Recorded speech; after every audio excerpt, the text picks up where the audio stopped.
Two dudes reviewing the news, pop culture, video games, movies, and shoes. Quincy and Justin with a nerdy forecast. So stay a while and welcome to the Ugly Mugs Podcast. There we go. Go ahead. Okay, welcome to the UglyMugs Podcast. I'm your host, Quincey. And your other host, Justin. There was an update and it screwed up our stuff. It did. We're going to save that. There we go. Everyone can see our little buttons. Well, good news, we did have an entry for our Twitch viewers, so that way, as we're getting prepared, there's something at least to pull the people in. Yeah, and Twitch has this new royalty-free music type of thing where you're able to just kind of set up a playlist of whatever it feels. Yeah, like a feel. And it's called Twitch Soundtrack Beta, and it can attach straight to OBS, but we didn't have time to do that, so I just said, play whatever. Yeah, just play whatever. We'll figure out something to go with the load screen later. But... And I mean, what I played was pretty good. Yeah, it was pretty good. It was calm. Let's go ahead and get our advertisements out of the way. We're gonna make our plugs. Our plugs. As usual, we're plugging. It's so different having everything so small. Yeah, and why is there two?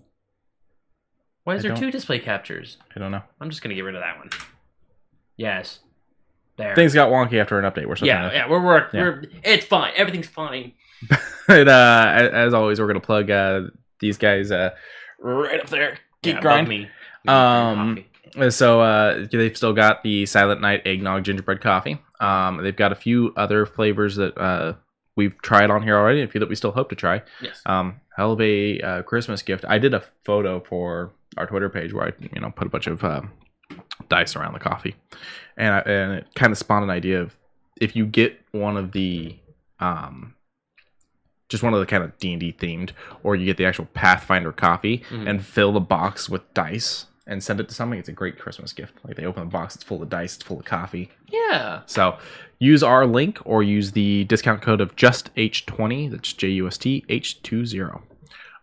They get you 20% off and also send us a little bit of love. That code only works for first-time purchases. However, if you use our link, we get support every time. That is correct. And they're constantly doing different deals anyways. And they've permanently lowered the prices of their coffee. Oh, that's right. So we mentioned that about a month and a half ago-ish. Yeah. So let's go ahead and get into what we're drinking.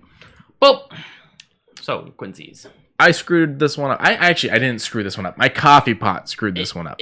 Yeah, I would place the blame on your coffee pot. If you want to see a photo of what my coffee looks like, go to our Instagram page. There's grounds. Lots of grounds floating in our cup. Yeah. But I've already had this one luckily before this pot that messed it up. At first, I did not like it. Like, I got a couple sips and I'm like, I'm not feeling this. There's something extra there I'm not liking. The ground. Before the ground one. Before the ground. But it kind of grew on me. Now I like it. It says smoky and intense. I didn't really get the smoky the first time around. With the grounds in there, I do. Okay, good. The smoky came out with the grounds being in my drink. Good. But I mean, this is one of our... this is one of, like, the best sellers, apparently. That's trying to like push Folgers to sell a little bit better. And I mean, as far as pricing goes, I'm pretty sure it's comparable as far as bag to bag. I can foresee like a lot more coffee companies taking a step forward and just throwing more of their blends out. So, in due time. There's a lot to try with them. I've barely scratched the surface. I've done a couple flavors of theirs on here now. I barely scratched the surface. The Henry's blend has a great story. I think you've done 6th Avenue Bistro? I think I've done 6th Avenue. I've done Post Alley now. Yep. And Henry's blend I've done. But Henry's blend's named after the cat that likes to curl up next to the machine for like cooking the beans and stuff like that. Oh, nice. Yeah. Nice. Yeah, they've got a lot of different ones. This one's good. Like I said, it had to grow on me a bit, and then I screwed up the second pot. But all in all, it's enjoyable. And even with me messing up, it's still not a bad cup of coffee. Yeah, and none of these coffees, even on their own website, as biased as they probably are, does not have anything under a 4-star. And I think the lowest, is this Portside Blend. Yeah, the Portside Blend seems to be the smallest. And then, of course, all the K-Cups. People are always going to vote K-Cups a little bit higher just because it's ease of access. Yes. My only issue with K-Cups is that they're just never strong enough. And that's for any brand. That's any company. It's not like having an actual cup of coffee. So in a pinch, in the hurried thing, or the I'm grumpy this morning and don't want to make a pot of coffee thing, That's where it that works. will lead. Yeah, I getcha. But on a regular thing, I'd like to actually make my coffee. Mm-hmm. What do you got over there? For me, I've got... Oh, get out of there. There you go. Actually, what the fuck? Pumpkin pecan muffins? Well, they sell seasonings too. Yeah, no, it's just...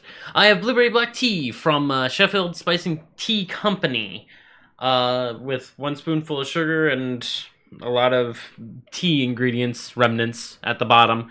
It's super light. It is. I can taste the black tea. I can taste a little bit of the blueberry. You let it steep for at least a solid 5 minutes. I did, and it's I don't know if you can see it, but it's already starting to stain the outer rim. Yeah, I think that's just something that happens with the Sheffield and Co. Because I did my cinnamon spice one. The one that smells like hot tamales. Yeah, and it did the same thing to my cup. Yeah, I don't know. It's just too weak for you. It is. Yeah, I packed that thing. You saw that I. Yeah, had it pretty firm. The little robot tea steeper. And I mean, it's not a light color. I don't know if it'll pick up on probably not camera, but a little bit. A little bit. But it looks like a nice black tea. You can taste the black tea more than the blueberry. I'm just bummed out. But aside from that, I did bring up something else just in case I lose my cool with it, and that's the Americana Cherry Cola. So that'll be... I'm already loving it because it's all sugar. Yeah, I went and got a huckleberry soda I'll try later, and I got a white herb sarsaparilla because that was just hilarious to me. Oh, I'm a simple man. Oh, that is really good. Like it? Mm-hmm. Okay. Sheffield and Co's got a lot of different stuff. They got teas. Sadly, I think we've only got one out here. So that's way out there. Yeah, and actually, there's the address right there. It's all the way over on Eastern. So I don't make trips up there too often. But... Actually, I'm gonna get out of that just in case it does yeah. But they've got a lot of different seasonings and flavors and stuff like that. And a thing that allows you to kind of build your own if need be. But I don't know if they'll do that in today's time. Do they do that? I think you're getting it confused with a different place. There's a different place that lets you do build your own teas. This one, you can buy all the individual bags and go home and mix them. Yeah. Okay. Yeah. But they've got a lot of different merchandise. I definitely suggest this for anyone that's got a tea lover or a cooking fan in their family. They've even got the flowering ones that the flowers unravel and kind of bloom in the tea and whatnot. Nice. That'll be cool to do some of those sometime and get some recordings. But let's go ahead and move on to last week's movies. Flip them around because we went in the other order. That's right. There we go. Boop. We did High Fidelity first, which was originally a book. Then it was a movie in the 2000s, partially written by Cusack. Music really thought out by Cusack. He changed the setting to Chicago. He changed the music to go with the times. And now it's a Hulu show also, where they've updated the music and location and stuff like that again because it's being made in 2020 or 2019 or whatever. Right. What'd you think of it? What'd you think of the movie? What'd you think of the music? What'd you think of the acting? The acting was fine. Okay. A few things were a little but why? But I understand, but why? Okay. It's about, it's the simplicity of a guy does not know what to do in a relationship. Mm-hmm. And when he finally figures it out, he's ruining it, and he's trying to process it? Yeah, this is definitely this whole thing is him processing the breakup, processing the worst breakups of his life. It kind of is him reevaluating relationships in general, how things are, how he feels about certain things, relationships. And it also kind of allows him to reach a different point of what he wants from life too. It's kind of him. He's an adult that needs to grow up, and it kind of has him grow up. Right. And even with that, it's I chose to live this way because it's how I knew. Mm-hmm. And then first breakup, second breakup, he goes over the whole entire... The heck? He goes string. Over... Yeah. He goes over each and every one of his past breakups and goes, but those weren't my fault, right? Right? Yeah, and he tries to find the subtle bits and pieces to... I guess make it not his fault. So it's not my fault. Okay, good. And then he's like, but I broke it up. Yeah. But she was the crazy one. So I'm okay. I'm justified. There's also a level of was it really as bad as I remember it being? Like, oh, these are my top 5 of all time's worst breakups. And then he kind of goes back and he's like, well, that actually wasn't that bad. It wasn't that bad, but I took it that bad. It wasn't that bad, yeah. And then one of them's like still enamored with him because that's like one of the ones that he dumped and whatnot. And he chooses not to go into a situation there and whatnot. And then she loses her mind because she's like, I just wasn't ready, but you wanted to go that extra bit. And we never talked about it. You just left. Oh, that one, yeah. No, I was talking about the one that's like ready to invite him into her apartment. The one is another one that he broke up, and like she talks about like her husband passed away and whatnot. When he's doing his monologue, he points back and he goes, "I could have had sex just now." No, she broke up with him because she found someone else. Oh, that's what it was. That's right. But then she realizes she's still interested in him. Okay, yeah. And I got it mixed up. And she's also a little broken because she because of what she went through. Yeah, and it's just she didn't really know what she wanted even still because she was in the exact same boat as him. Okay. So story-wise, you understand it, you respect it and whatnot. Did you enjoy the movie? I enjoyed the movie. Okay. I was a little worried you didn't because I couldn't get a feel on how you were feeling about it. I like this one better than the second movie. Really? I thought you were going to like the second movie better than this one. There are bits and pieces of the second movie I would... You're griping on one thing with the second movie. We're going to get to it. I know what your problem is. I know what your problem is. No. No. We'll talk about the second movie in a second. Okay. What do you think of the music in this? Both movies had brilliant soundtracks. Yeah. It seems that whenever anything John Cusack is a part of, he just goes, "Hey, we need to buff up the music a little. We need to have some good stuff playing." Because he seems like I don't know why I feel that in the scenes where he's messing around with records, those are his records. Why do I feel that? It might be. I haven't looked into it. I'm not sure. But I definitely feel like he's the kind of person that he respects the music. He respects the general creation. And I think it's a lot of the era he grew up in. Oh yeah. You know, I think anybody from if you really break down how someone reacts to music, it can tell you a lot about when they grew up and how things were and whatnot. Especially considering today's music sucks. There's a lot of really bad music out there. I'm going to say here's or theirs. I'm not going to go out of my way to say that today's music is bad. I'm going to say today's music has its high notes and its very, very low notes. I think the issue with today's music is there's a lot of, I want to be a musician because then I'll have money. And it's not, I want to be a musician because I like music. You know what I mean? Right. I'm just going to use this tab. Let me get rid of that K because that's not really what? I'm just curious on when they... Okay, so we'll say in the last 5 years. Okay. Can you say that there is a band or a singer that you could say bubbled up to your top 20 list? No. So we have right now, in my mind, a group called Desrocs. Desrocs.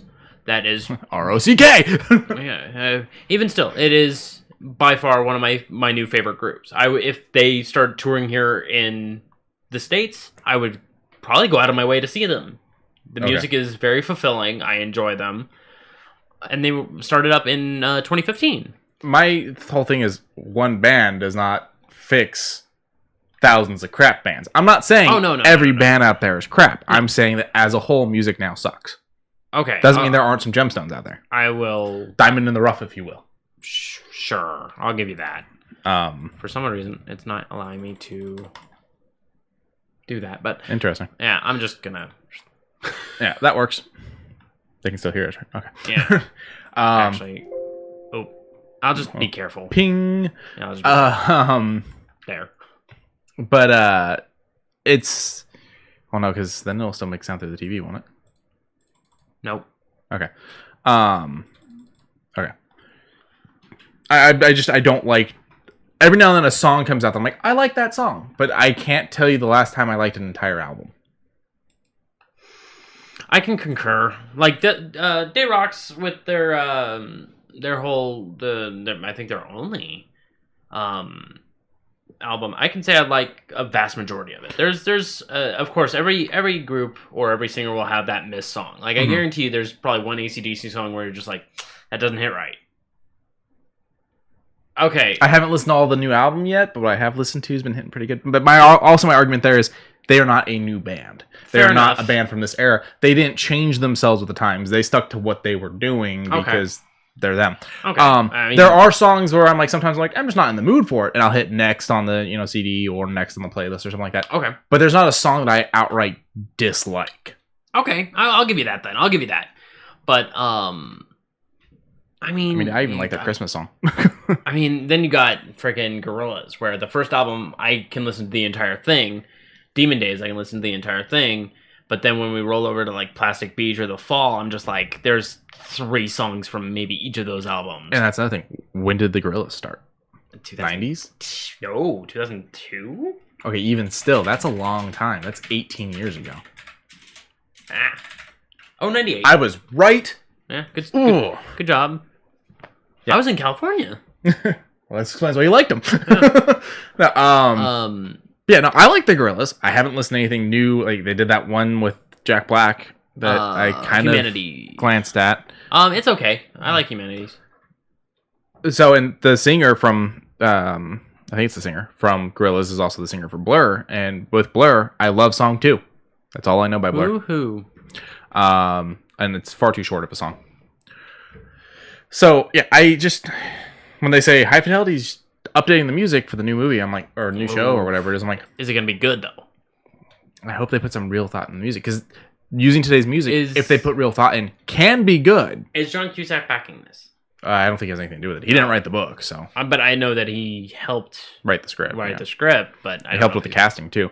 So he had been going to a bar where he was seeing Tenacious D play, and Jack Black had already done some acting. He was actually already in Cable Guy, but he hadn't really been Jack Black yet. And Cusack feels, and he's on record saying that he saw something in Jack Black that no one else had seen yet, not even Jack, and put him in this and kind of let him go. And like you really see a lot of like Jack Black being what we know Jack Black as in this. Yeah. Include that entire dancing scene with the finger licking and all that. That is 100% just Jack Black. It is Jack Black. I wouldn't. Yeah, no. Some of the scene, like the scene where he was straight up, like when John was on the phone, and then when he hung up, and Jack was kind of like berating him back in the opening area, and John just comes out and just starts, throttling him. Yeah. I was just like, that seems like something that between the two, even jokingly, would happen. Yeah. I love the whole, I hired the two of them to work 3 days a week 10 years ago, and they've been showing up every day ever since. Yeah. Thing, because it's just, they're there about the music too. You've got the one guy that's like, talking about influence. Yeah, he's talking about the influence behind Green Day and stuff like that. Sarah Gilbert comes in, they're talking and whatnot, and he puts on a record and someone goes, "Is this the new Green Day?" And he's like, "See," which sounds nothing like Green Day. It doesn't. But I don't know enough about Green Day to say that they weren't inspired by that. At that time, you don't have American Idiot. You don't have, you don't have a lot of things. I don't know. You probably have Dookie by that point. You have Dookie. But like, if you listen to old Green Day and then like American Idiot, what's the other song? Everything before American Idiot, I'm really into. American Idiot, I enjoy parts of. It was made to be a Broadway play. It became the Broadway play. It's a nice little, bob your head type of beat, but the lyrics kind of over my head as far as I can remember them. I don't want to sing like. And then the next one would be, I don't remember the name of the album, but it's the one with 21 Guns. That actually might be the name of the album. It's the one that was featured in Transformers 2, but they kept playing the same song repeatedly, and it got real fucking annoying real fucking quick. It was also the thing where it's like, at the time I was into the Green Day when that album came out, I was like, I'm going to go buy 21st Century Breakdown. I remember now. I was going to go buy that CD. I went to Hot Topic because I was not cool at all and wanted to be cool. I went to Hot Topic and I bought that CD, and they're like, "It comes with a shirt." And I'm like, "I don't care about the shirt." They're like, "It comes with a shirt. Take the shirt." And I was like, "Okay, fine. I'll get a shirt." Strap it around my face. And then Lauren stole that shirt. Full on stole it. She left my house with it.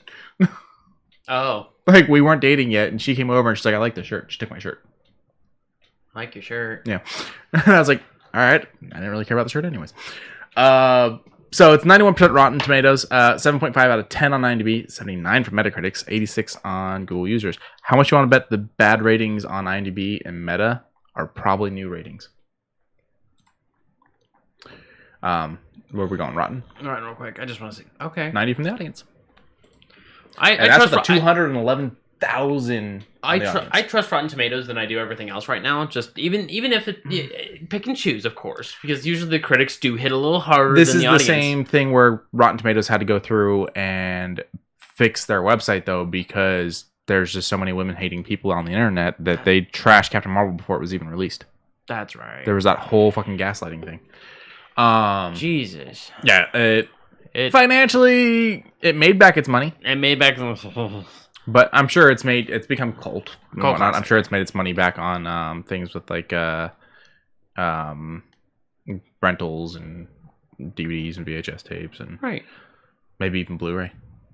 Not Blu-ray, Laserdisc. That's the joke I was trying to make. So yeah, where's the ratings? I want to see one of the bad ratings. I want to see. I want the date. I'm gonna just go right there. Reviews. I didn't see that up there. So what do you want? Yeah, let's go hardcore. Let's go 1%, or the 1 out of, not 1%, but the 1 out of 10. Oh, I guess I can't do it through that. You can't click on it? No. Oh, okay. Well, then reviews. And then reverse it. No, just click the arrows next to it. Well, no, because it's helpfulness. Oh. My bad. Yeah, I don't know. We're just going to go review rating. There we go. And then reverse it. Yeah. Week in technology. I can do it. Okay, so that one was the year. The next one was the year. Okay. I was a little wrong. 2000, 2002. Wow. Okay, I was wrong on this. I thought it was going to be people nowadays that didn't get it. And a lot of people are having a very small margin, but a few people are like, I mean, one person straight up said I don't get it, which is interesting. I mean, what's there to... I mean, there's not a lot to get. It's an entertaining movie about a guy who's just trying to figure himself out. Yeah. I'll admit, if you're going in to be entertained, you're going to only be entertained if you can see what the character sees. Yeah. Because there's not a lot to... I also like how he buries the lead about the breakup. Yeah. And so you're also watching to find out the actual reason of the breakup. Yeah, and then at the same time, you also gained... So there are a lot of bad reviews. And I find this interesting. This one right here, 16th of June, 2020. So this was just a couple months ago. The title for this review is Toxic Masculinity Personified. 20 years ago! This is like... triumph of the will of man's rights activists. If you want something that says that white men are right and the rest of the world is the problem, then I can't recommend this enough. I don't think they understood. Person. Yeah, if you have any capacity for your self-reflection and don't want to see how fragile white men view themselves as victimized, marginalized, and I don't even know what that word is, then avoid. I don't think they understood. I'm going to say it's showing you all the bad parts of masculinity, toxic masculinity. It's a guy who is... Right now. Okay. I can get this from this movie. It's a guy who is clearly not... He's been a shit toward the women he's dating. Yeah, not well toward women, but at the same time, he wants to do better for the one that he wants to hang on to. And he was shit to her. And he's wanting to do better. Yeah, it reaches the point of him apologizing and realizing he was what was wrong. It's a redemption arc. Yeah. It's a poorly made redemption arc, but it's a redemption arc. The way I look at this is, it's toxic masculinity, if you want to use that term. No. We'll go with this person here. Fine. It's showing all the toxic sides of this character and whatnot, and showing how much of a shit they are, and at the end making them apologize for it. Sure. I don't think it's promoting... I think this person's acting like it's trying to promote toxic masculinity. I think... The reality is they're saying he was wrong. Let's put and this look at that he was wrong. Let's put this into a weird perspective. 20 years ago, did they have those words, toxic masculinity? No, they probably would have said, that's another, misogynist. Sure. Things like that. But would it be considered a misogynist movie? No, I mean, no. Considering you don't really get that from... It probably would have been like manly man. It probably would have been like, They definitely would have had comments on the male aspects of things. Right. I definitely don't think Cusack's character's right in the film. He's a fucking asshole. But the concept is that he's learning from his mistakes finally. He's finally taking that step to realize he's wrong, not the other people. And fix himself. Right. Which is what I don't think this person got. Now, if you go all the way back to the top, there's one I wanted to look at because I saw Clerks being mentioned in it, and I'm kind of curious. I'm just going to search it. Oh, no, it was like the second review. Although I didn't know you could do that. I don't get it. Like, Clerks, the movie, made no sense at all. I guess because I'm a boomer, not a Gen Xer. Wait. This is written in 2000. Yeah, wait. I mean, baby boomers. I guess, but even still, me being a millennial understands Clerks because. Are you technically? I mean, you're older than me. No, I'm a millennial. Okay. I am at the very beginning of. I think it's 86 you just is millennial. Barely make it then. Okay. Yes, but even still, as a millennial, I see what Clerks is about. It's a dead end job with. You're not even supposed to be there today. Huh? Yeah, you're not even supposed to be there today. It's another story of a guy figuring his life out. Someone who is. Yeah, trying to figure out his life with who he can consider a best friend, even though that best friend is the one who called out that day. But then he'll say, oh, I'm coming in a little bit late. I'll be in at like 5. Comes in at 6. Mm-hmm. You're like, why do I hang out with you? Why do I consistently take time out of my day to make you feel better? That's what I feel like when it comes to practically everyone I know, family included. Probably me too. That's why we're here. So he goes on to say, I couldn't relate to any of the situations in this at all. That's a good thing. That's a good thing. You don't want to be this character. You're right. But then at the same time, but you understand. You may not be able to relate, but you can understand. Yeah. If you can understand that, I guess that's where you get a little bit of the entertainment, a little bit of that serotonin that tells you, hey, you can relate with this. Yeah. God bless America. And then I did make it till the end, which is good. I hate people that chop out when they're like halfway through the movie. I watched one of the worst movies I've ever seen throughout my and Lauren's Halloween marathon, and it was 2.5, almost 3 hours of just garbage, and we fucking stuck it out to the end because we didn't know how bad it was until we got to probably about the 30-minute mark, because that's when it started to hit weird and whatnot. And I mean, we were like, we're already here, might as well. At least with Midway, we had just put the disc in and went, oh no, fuck this, and took the disc out. We'll watch the original Midway eventually. Okay, good. Because I was like, isn't it a remake? But going back over to the statement it says, I did make it till the end, but I feel like I just blew 2 hours. I mean, did you? You must have gotten some form of, even in the slightest bit of an epiphany, what do they call those? A moral of the story. Yeah. You know, something that you can at least agree with. I think this guy has issues with meanings of films and whatnot. And not to say that this is an art film. I mean, it does have art film aspects, but they're done in a mass media type of way. But because he even goes on to say, definitely one of the suckiest movies I have seen since Being John Malkovich. I like Being John Malkovich. So I don't think this guy can get into like another person's mind. Yeah, it's trying to tell you something here. It's trying to show you things and whatnot. So in fact, the two movies had this in common. No plot. You're wrong. You're very wrong. Dialogue that is liberally sprinkled with 4-letter expletives. No acting. The music, however, was okay. So first of all, I don't think he means liberally. I think he means literally. Liberally sprinkled. Like, it very sparingly across the entire thing. Okay, liberally. Yeah, but dialogue that is liberally sprinkled with 4-letter expletives, liberal. They curse a good amount, so I don't think it's very liberal. I get the concept of it's a little bit throughout here. It's kind of all throughout there. It's pretty heavy-handed with it. If he does mean that, then you're wrong there too. I'd give it 1 of 4. Hi, Socks. I give it 1 of 4 real out of 5. Well, you're 1/4 real out of 5. Screw you. I'm giving it 8 mugs out of 10. It was actually pretty good. I like Monos was better. I don't know.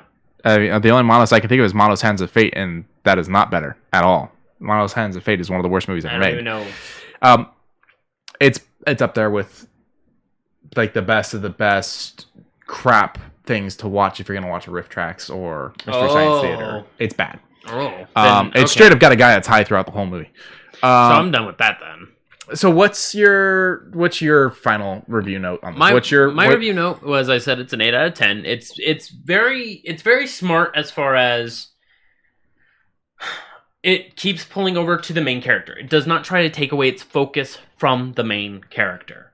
It wants to keep on the main character and hold on to it and say, here's his problems. Here's what he's talking about. Even when he's talking about something else, he's monologuing it, he's narrating it, he's keeping everyone's interest, but it will never stray from the main character. Mm-hmm. That's what I enjoy about Clerks. Mm-hmm. You'll have, Dante having his monologue about him, standing behind the counter, staring off, watching the woman pulling out the milk. I don't want to watch movies. Huh? I don't want to watch a lot of movies. Yeah, he just stares off into distance while the woman's pulling out the expired milk and milkmaid.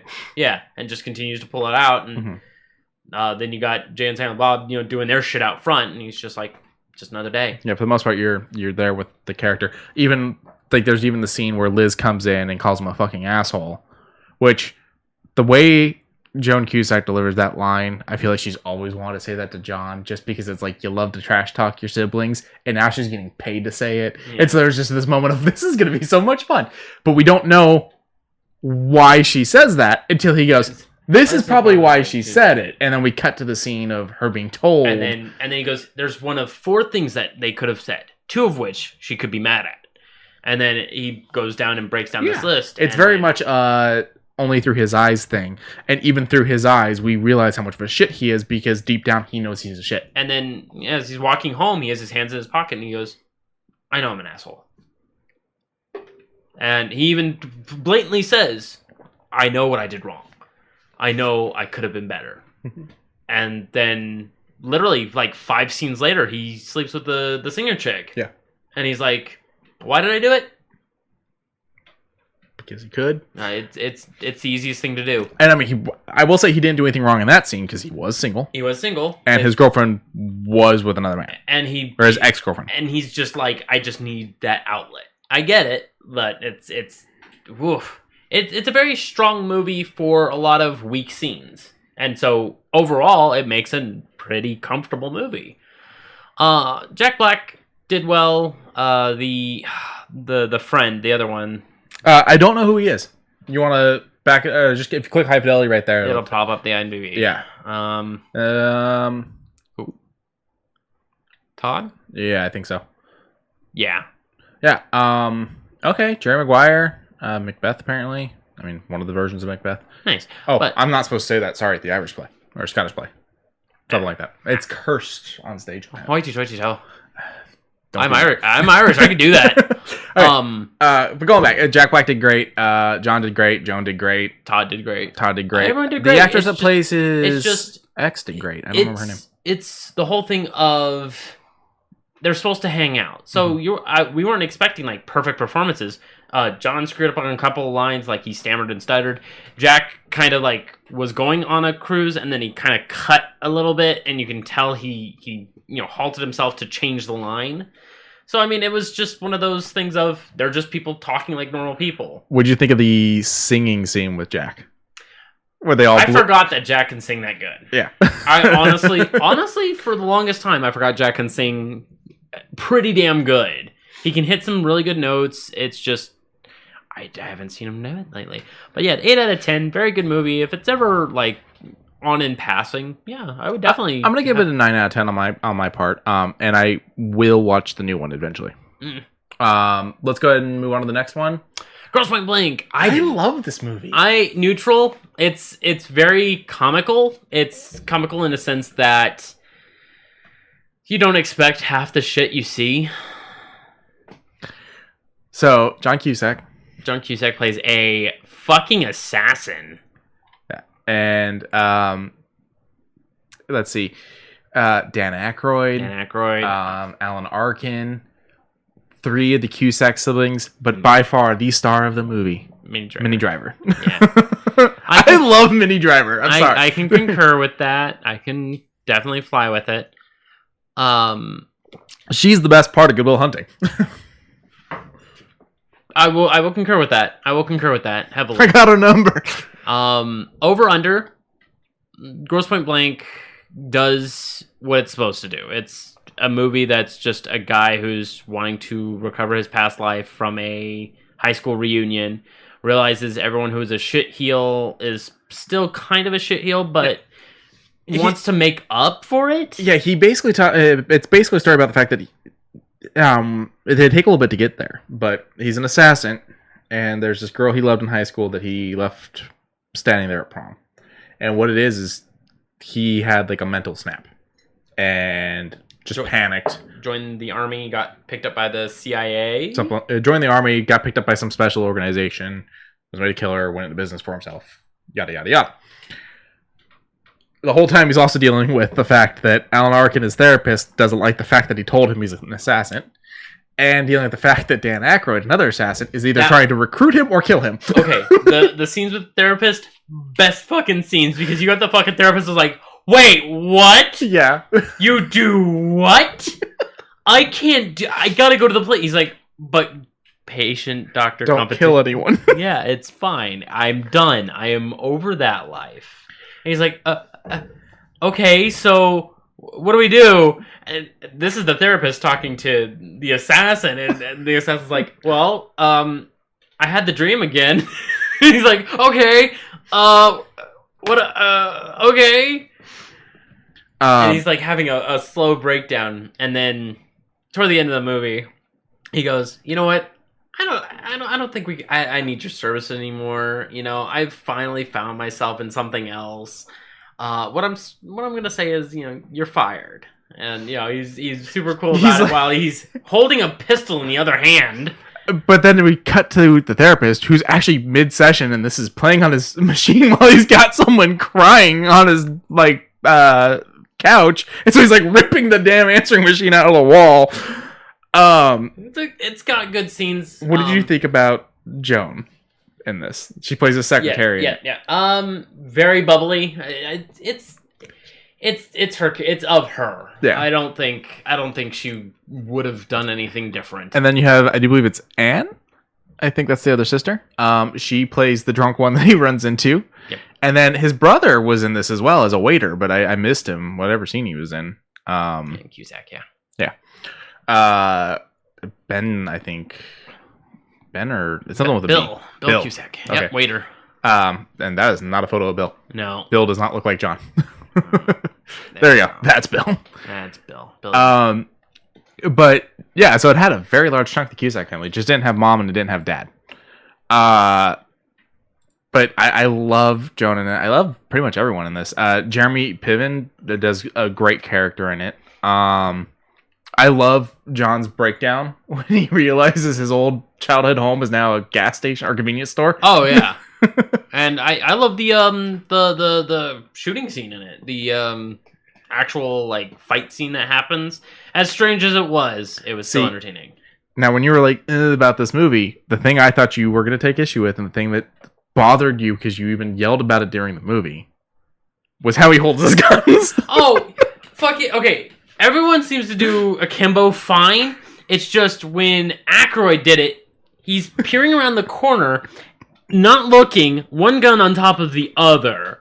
And I'm like, wait. There's no stationary form of fighting here. So, if you're on like the edge about what the rating is on this movie, so if you're teetering between going from like, we'll say like you're like, I'm not sure if it's a 6 or if it's a 7.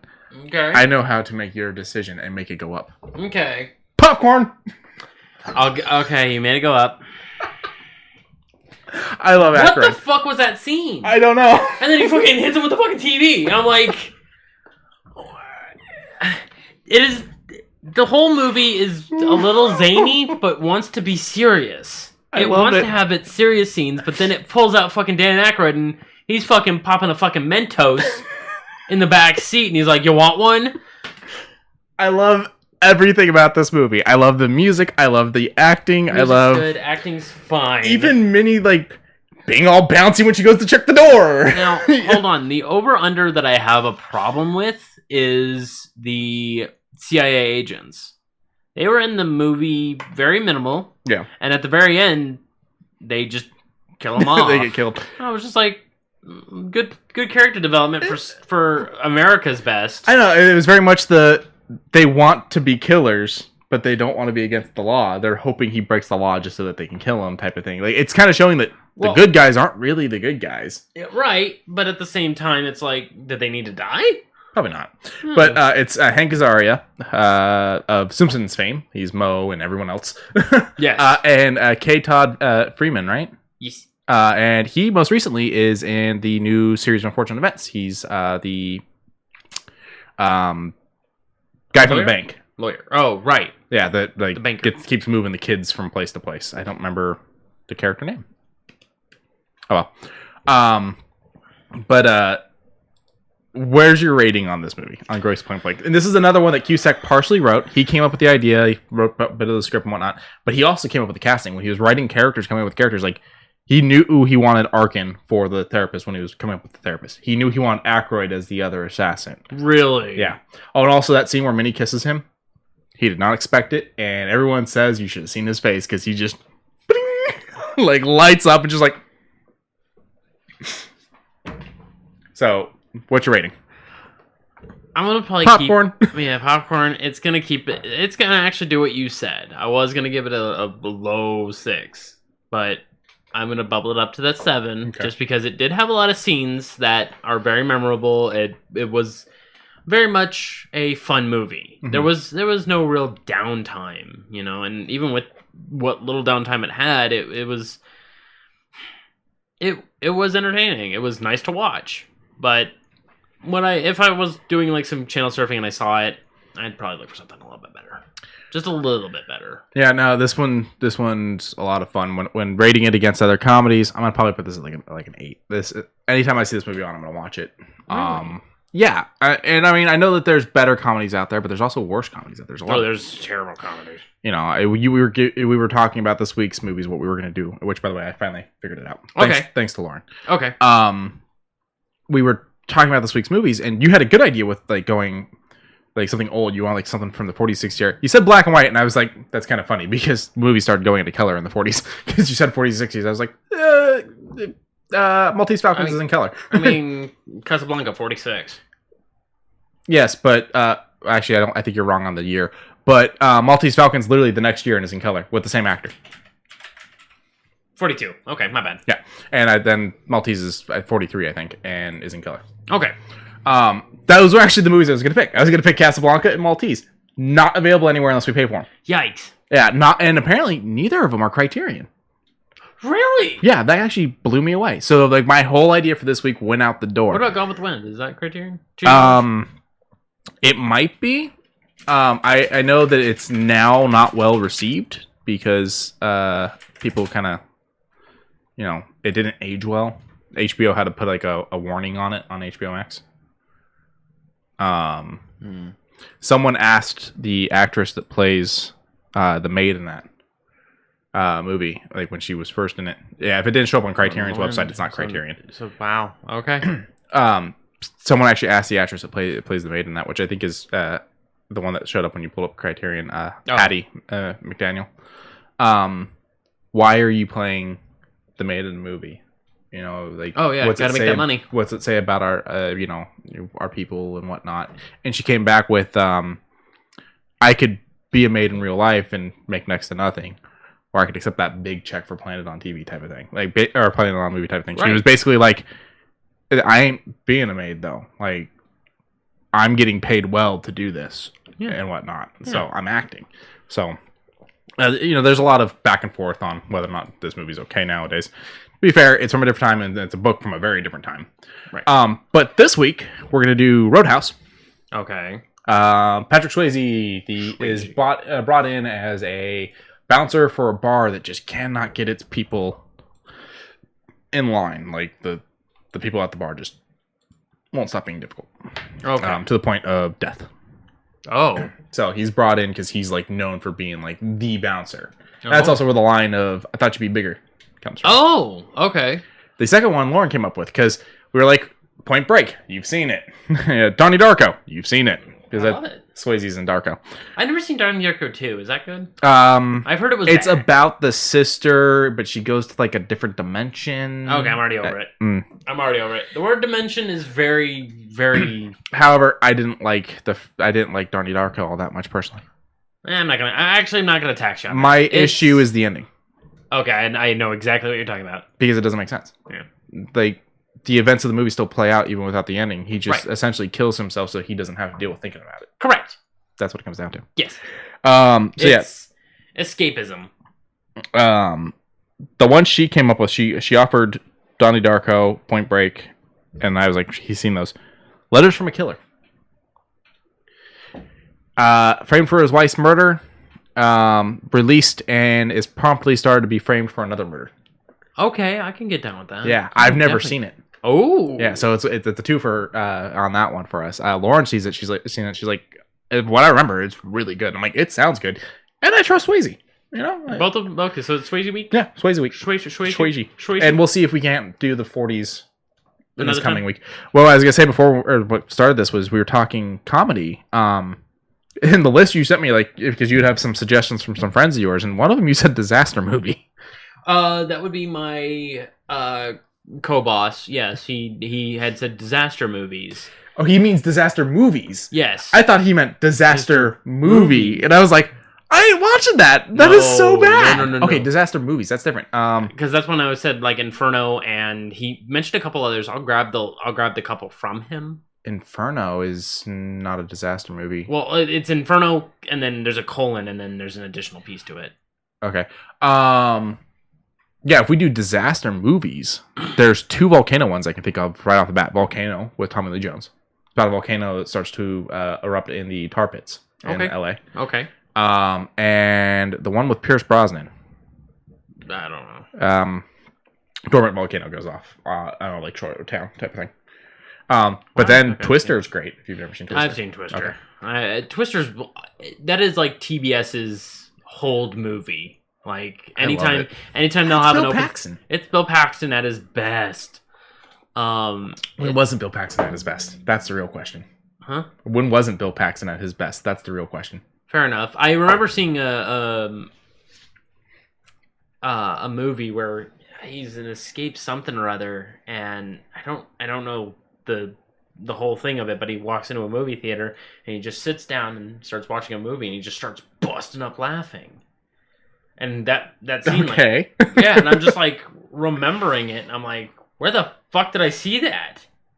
We'll have to do some research. But yeah, so this week will be Swayze. Maybe next week will be the 40s, and maybe the week after that we can do the disaster films. Okay. Yeah, the Inferno film I was thinking of when you said Inferno is the third in the Da Vinci Code franchise. Oh. It's basically someone's made a plague that they're going to release, and they're calling it Inferno based off of biblical stuff. Gotcha. So let's get into some news. He's playing with screens. Yeah, I'm playing with screens. Right. We're almost back into that sweet spot. Yeah, we're almost there. Hopefully we'll be able to fix it again. So we're going to start with gaming. Gaming.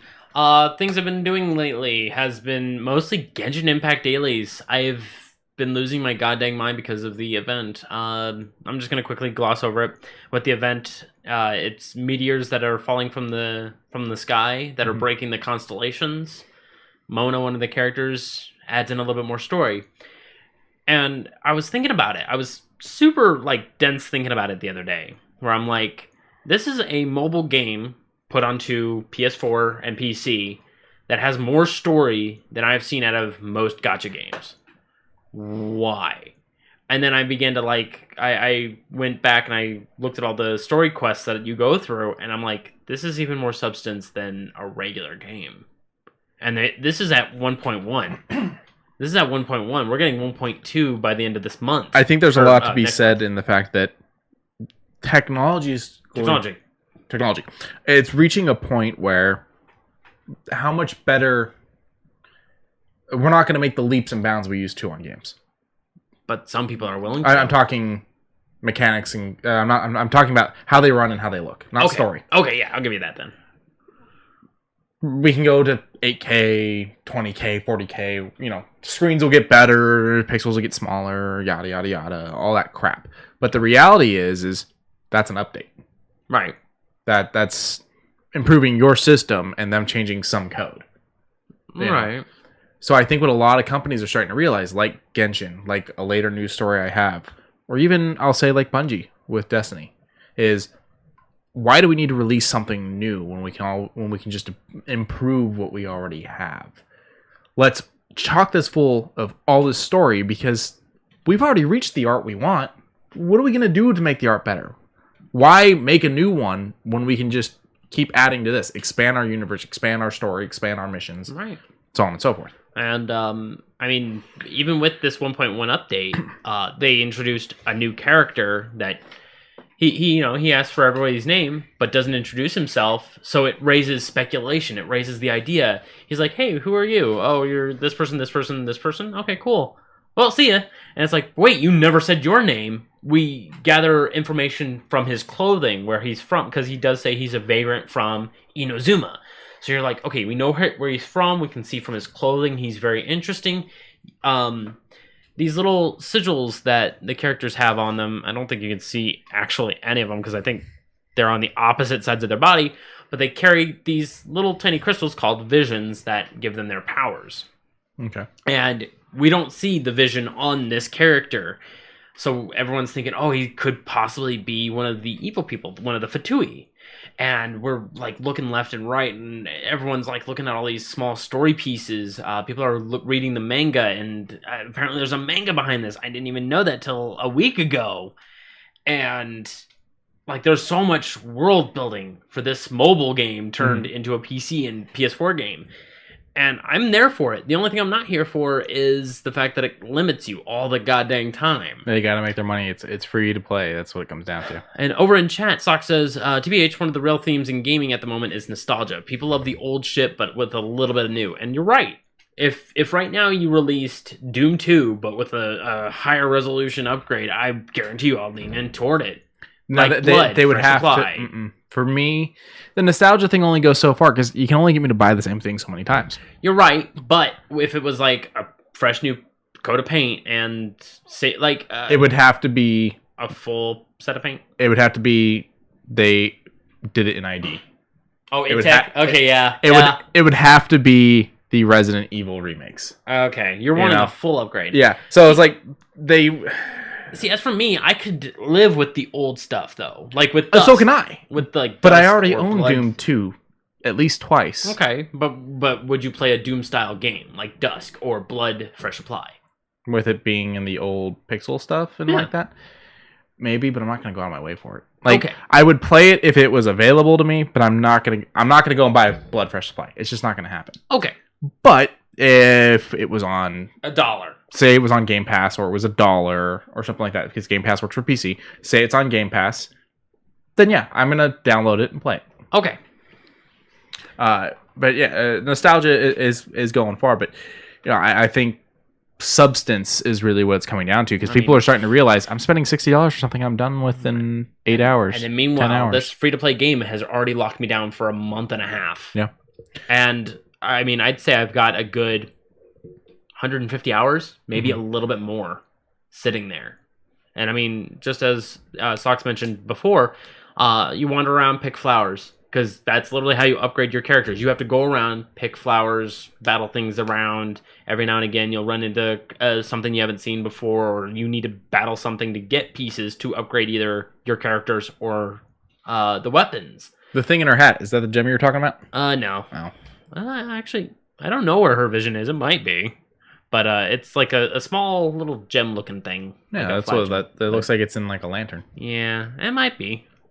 Are you saying that people are finally having more sense than money? I mean, they've never had sense, just like they've never had money. I just think that the people making the games have realized that eventually someone is going to realize. Well, it doesn't. Well, they're ahead of the game companies are trying to stay ahead of the curve, and I think they're realizing that eventually the dumb people will stop being as dumb. Well, it doesn't make sense. It makes dollars.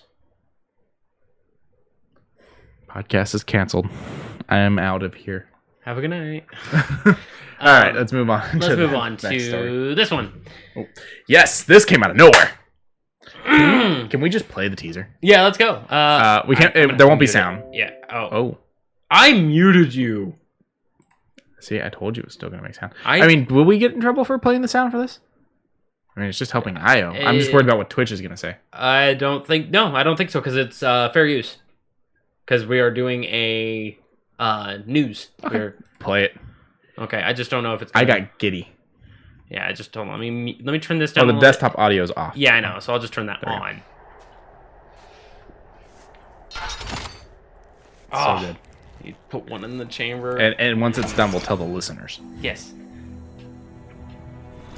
Although Do we need to? They should already know it. Do we need to?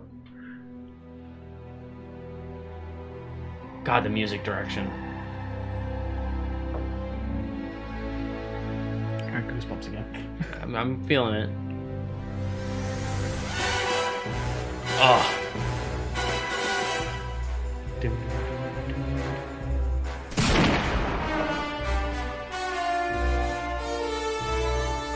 All right, and then we're gonna stop right there. We're gonna call it right there. So developed and published by IO. It's Project 007. IO is the company that brings you Hitman.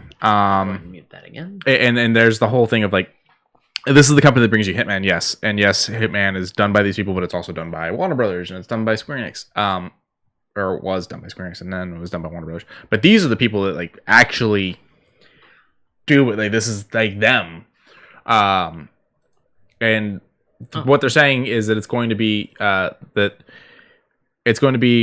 an original story, and it's also going to be like an origin story type of thing a little bit. So that I think this is gonna be amazing, honestly, because Bond games have always been fun, and you've had certain ones like GoldenEye that have hit big.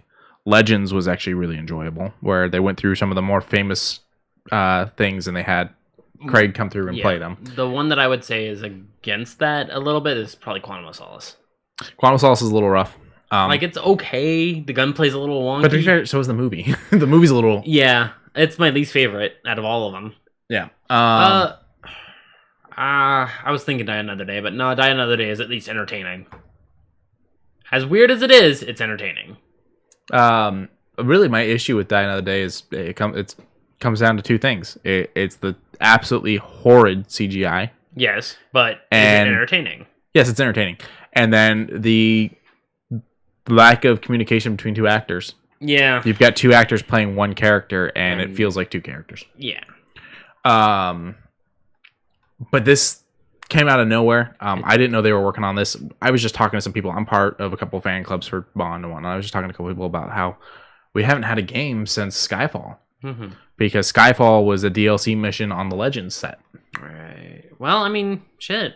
I'm down for this. I'll probably put half of it toward getting this. Yeah. Because this is gonna be great. And what really makes me happy here is that they're not stuck to following a movie story. They're not stuck to following a book story. They're not gonna put Craig back in the bubble suit again.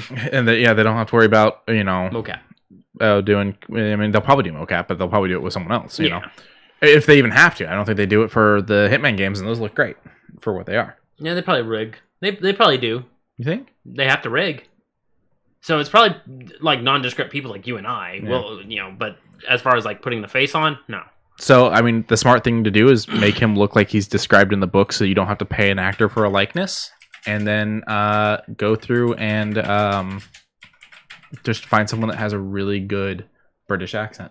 Fun fact, Bond is not British. Was he Irish? Nope. Scottish? Swedish. Oh, nice. Mom's Swedish, dad's Scottish. Nice. Something I forgot to bring up, but I might as well quickly talk about it, seeing as we're talking about gaming. So, Dungeons & Dragons released a book that opens up a little bit, and... I know at least two people that have already bought it. Yeah, You're one of those. Oh, okay. The other one's not in chat today. What? Did you text him? Yeah. Okay. Dungeons & Dragons Tasha's Cauldron of everything. I say to everything just because, Xanadar's Guide to Everything, so it might as well flow with the same thing, even though it's grammatically not incorrect, but it feels better. Moving on, I do enjoy this book. I thought I thought it was going to be in the same boat as you. Dislike it. When I was flipping through it, it does have the open and closed, but it says it's completely optional. It has to make sense. It has to thematically make sense for your character to have some of these opportunities to change. It shouldn't be a halfling can now wield a greatsword. That's it. It literally says as a halfling you will have disadvantage swinging this thing around. There's no ifs, ands, or buts. But then you get down into the nitty gritty. They have some really good subclasses. For my first read through, I was a little disappointed. I know that they did a lot for warlocks because my other friend that bought it sent me some pretty good invocations. Sent me 18 text messages all at once or something like that. And I yelled at him for trying to break my phone, and he goes, "I sent that as one." I'm like, "My ass, you sent that as one." I mean, because it was a text message, 2 photos, a text message, photos, text message. I'm like, those are broken. You're breaking my phone, bro. I am working, and you're gonna break my phone. But moving on, at first glance, I was disappointed. I was like, this doesn't feel like a supplemental book, not for me, anyways. And then I gave it a day and a half, and then I popped back over and I started reading a couple things, and and I started getting more ideas, and then I went back over to the Paladin where it was the Oath of the Watchers, and I was like getting more ideas, and then it gives you puzzle ideas for how to have a good structure for a puzzle inside of a dungeon or something, or even in an urban environment, and it allows for you to kind of figure out how to make an okay puzzle on paper. And it says, here's how you can make it so this equals this, so that way if you have to give a hint, you can kind of, hint at it. You can give them a nudge. It doesn't treat you nor your players like idiots. And then on top of those, it gives you more options for creating a patron, creating, a group. Kind of like Acquisitions Incorporated, but on a smaller scale, which is another little tidbit that I would appreciate. Acquisitions Incorporated is for like big guilds and all that, while this one does it on like a small group setting, like you buy a warehouse and you try and work that out. You do. I like the name of the book. Tasha's Cauldron of Everything. Yeah, Dungeons and Dragons. Tasha's Cauldron of Everything. Yeah. You were like, it's to everything. To me, it's to everything, even though it's grammatically incorrect because of Xanathar's Guide to Everything. But Saki in chat says, more options are always nice. I think people should already know that you only have to implement the things you like anyway. That's correct. That's true. My issue with the we're going to go through and get rid of the race features and whatnot was I felt like it was a sign of panic. First of all, they were worried people were going to be mad that these make-believe characters had things that were race specific. But also, I was really worried it was going to break the game. And yes, it's you only have to do what you want thing, and it's not being forced. And I get that. But what happens whenever a new D&D book comes out? Everyone wants to do everything in that book. It's already bleeding into my current, and I'm not even playing anything from the book, and my DM's already bringing it into my current thing, where things are already bleeding in. He's already talking about plans and whatnot. And it's one of those things where it's like, it happens. It gave you ideas that you immediately want to incorporate into, into characters, not into actuality, not into DMing. Like, there's a few things that I could. I'm just saying it does cause you to want to do these things. And so what I'm worried about is it breaking the game. We were just talking about how great gunslingers are, but how broken they are. To be fair, they're homebrew. They are not a book written. Let's talk about something that's broken in book. Okay. There's a couple that have to be. I know that there are. Insert anything with a Grave Cleric. Okay, there you go. Grave Clerics are broken. I wouldn't call them broken. They require someone else. Warlocks are broken when it comes to the spell slot situation.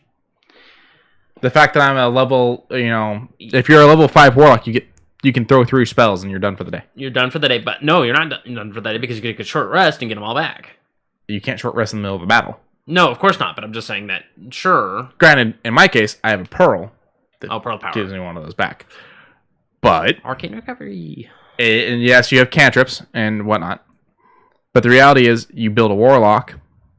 You sink your points into Charisma because it's for your spell cast. Oh wait, you're out of spell casting. For the rest of that battle. For the rest of that battle. I'm not talking because you can make that argument about anything. You know, well, you're out of grip points. Go sleep. Yeah. Oh, you're out of, this. You're injured. You're that. You're this, that. Go sleep. I'm talking if you have a big battle, you kind of fucked. Yeah, a little bit. So I was really worried that this was going to break things. Yes, you don't have to use it, but people are going to. And if things are broken, it screws up the game. As far as certain of the look at 2nd edition. Look at 3rd edition. 3.5. I'm saying 3rd edition. 3.5 is better than 3. Well, of course. Because 3 was a mess. That's what I'm saying. Okay. I'm saying, look at these additions. 3 wasn't broke. 3 was just a mess. It was roll this, then add this, then try and figure out what this character does. Remember the circumference of the circle. Yeah, pretty much. And also, if it's not in that radius, if you're only half, you only take half. So do that math. Now, if you're in that circle at all, you take the brunt. You can roll your dexterity saving throw at that, blah, blah, blah. Take the damage as willed. While we're on the subject of D&D and we're missing, the person that this relates to in chat, but Liquid, as people know him in chat, got a kitten. Guess what he named the kitten? You get real life kitten, not in game. I figured. Frumpkin. If it ain't orange, I don't give no dang. If it's orange, I give it. Yeah, he's like a blondish orange or something like that. But after looking at the invocations, remembering them, most of them are for it's Frumpkin. After remembering what some of them do, some of them are feats that you can earn at 4th level naturally, but being able to get what is it called, Warcaster through an invocation, I guess, is a good alternative. It does raise up that instinctive, because even if you take it as a invocation at a level up, you can just change it again. If someone wants to make something into a cantrip, elaborate. Cantrips essentially are spells, story-wise, spells that you've done so many times that you can just do it. Correct. So if someone does a spell a lot, how much do you need them to do it before you'll let them make it into a cantrip? Well, okay, it's things that can just be flicked of the wrist. It isn't like if I cast Wish every single week. Well, no, yeah, Wish is way too much of a spell for that anyways. Right. I'm talking, for instance, a reaction spell. Okay, I get what I've talked to my DM, and he says that I'd have to do it a lot. I'm just curious where you're at on this. Well, I am very quick with my Hellish Rebuke. Right. Instantly, you fucking even sneeze on me, I'm Hellish Rebuking you. Any damage I take, my first thought is Hellish Rebuke. It's a spell. And I'm just curious, what would you consider making it into a cantrip? Hang on. I'm not that it's going to affect the session, it's a conversation to have. Right. You're correct. I need to figure out where this is real quick. Not yet. We're not in December. Okay, so with the Warcaster feat, with the hostile creature's movement provokes an attack of opportunity, you can use your reaction to cast a spell at the creature rather than making an opportunity attack. The spell must have a casting time of 1 action, so it basically turns it into 1 reaction. So you can do that with the Warcaster feat. As far as doing it naturally, no, having it turn into one naturally, I would not run that. It would ruin action economy, because this feat here makes it specifically for that. So once you hit level 12, you'll be able to take this feat. My thing is, it's already a reaction. The Hellish Rebuke is a reaction. It's a reaction to being damaged. You get to spend it as a reaction, but it burns a spell slot. So you want to turn it from a level 1 to a cantrip. I understand it would lose damage. Yeah, I would say that would probably be the push. But considering every time I'm hurt, it's the first thing I do. Yeah. It would become second nature to my character. And you would only be able to use it once per full turn. Yeah. I would allow that. I would break it down. Because what is Hellish Rebuke right now? It's a 2d6? Mine's through the roof. Because it casts at the 3rd level. That's right. Hellish Rebuke. Oh my god, I hate that. Oh, there it is. It is 2d10, so I would say it... And then at every higher level, it's 1d10. Yeah, so at 3rd level, it's 5d10. 5d10. So I would say... No, it's 4d10. Because it starts at 2. 2, 3, 4. You're right. Yeah, 4. So I would say, sure, let's knock that down to a 1d10, and if it saves, it takes no damage. That would be I feel like that's fair. That would be a cantrip. The cantrip version of it. It was something that me and my DM talked about. And he's like, it would be like you cast it every day for a year or for years type of thing. Like, a lot of the cantrips that are things like lighting a fucking candle type of stuff. It's because your character did it every time they wanted to light a candle rather than... Like, yeah. It's I'm just like... create bonfire, but in a smaller form. Fuck it. Pretty much. Mage Hand. It was something that you did every day. Just you woke up and you casted Mage Hand because you knew one day you wanted to be able to just cast Mage Hand. That's why Mage Hand's a cantrip. It turns off your alarm every morning. There you go. Yeah, or Unseen Servant gets you a glass of water in the morning. Yeah, but that's doing that from a level 1 down to a cantrip, though. Unseen Servant's already a cantrip. Mm-mm. Maybe I'm remembering wrong. Yes. Okay, message. Okay. Message is a cantrip because every day I send a message to someone. Yeah. Hey. Yeah, so that's why I was like, if I do Hellish Rebuke enough, how long before Hellish Rebuke becomes a cantrip? And he was like, a long time, and I'm a human, so I'd probably die before I hit that point. Unless you have Undying Body. No, I don't. You're a warlock, though. But I haven't set that up. Oh. And I'm sure at level... I've technically already died twice. I'm sure at level 15 you'll get a feat or something. My warlock is only level 5 because I'm 6 in Paladin. Oh. Actually, I leveled up last night and haven't done the level up. Oh, for... Yeah, I haven't decided if I'm going to do warlock or Paladin yet. Oh, toward level 12? Yeah. Oh, I was going to say... So it'll either be level 6 warlock or it'll be level 7 Paladin. I think Paladin might be your good go-to. Yeah, I really want that thing that allows me to skip my long rest by just doing meaningless tasks like having watch. Yeah, but it's like, does that really outweigh level 7 Paladin stuff? That'll be something I look into. Yeah. We'll talk about this off cast. There's something we put for the end of the cast, but due to the fact that it fits with gaming, I think we should move that into regular. We don't have to do it right now. We can do it at the end of gaming. Okay. But it's something I thought about. Okay, I'll move it all the way down at the end. Let me go back over here and close this out because that's bad too. Okay. All right. Enough D&D stuff. New book's out. It's a lot more fun than I expected. But it's a lot more to learn again. So it's actually not a lot to learn. It's a lot more for a DM to implement and allow. Okay. It's also for someone who I'm gonna use these terms. I guess I shouldn't say learn. It's a lot more for you to consider when creating a character. Yes, because I'm gonna use these terms very loosely, so I apologize if it does happen to hit really hard. But for those who don't feel comfortable with who they are in just naturality and want to express themselves in a different form and a different light, but not want to be constricted by like having, as I've made mention, Orc have aggressive. Mm-hmm. I don't like that. I've never liked that. Mm-hmm. And then when Orc of Exandria came out, and they said it no longer has aggressive, it now has survival instincts. I was like, okay, I can get down with that because I can now have survival or medicine or just something other than intimidation, which a million times better because I've never used intimidation my entire... Here's the thing, with the unlimited world of fucking homebrews, I found a homebrew that is what I'm going to do if my character ever dies. And sadly, it disappeared and I have to find it again. It's no longer on the message boards that I was on. But basically, it's a living cartoon. It is so much fun. I found something similar to that. There's a black hole and everything. There's a mallet. I found something similar to that. Muppet Born. That sounds terrifying. Like, I feel like that haunts my nightmares. It's like I get a plus. They get an extra perception if their eyes are googly. But you have to. I love that. I would make an army of those that my characters would have to fight. No, get out of here. All right, let's get back. Back to what I was saying. That was needless. I'm doing it. Back to what I was saying before that.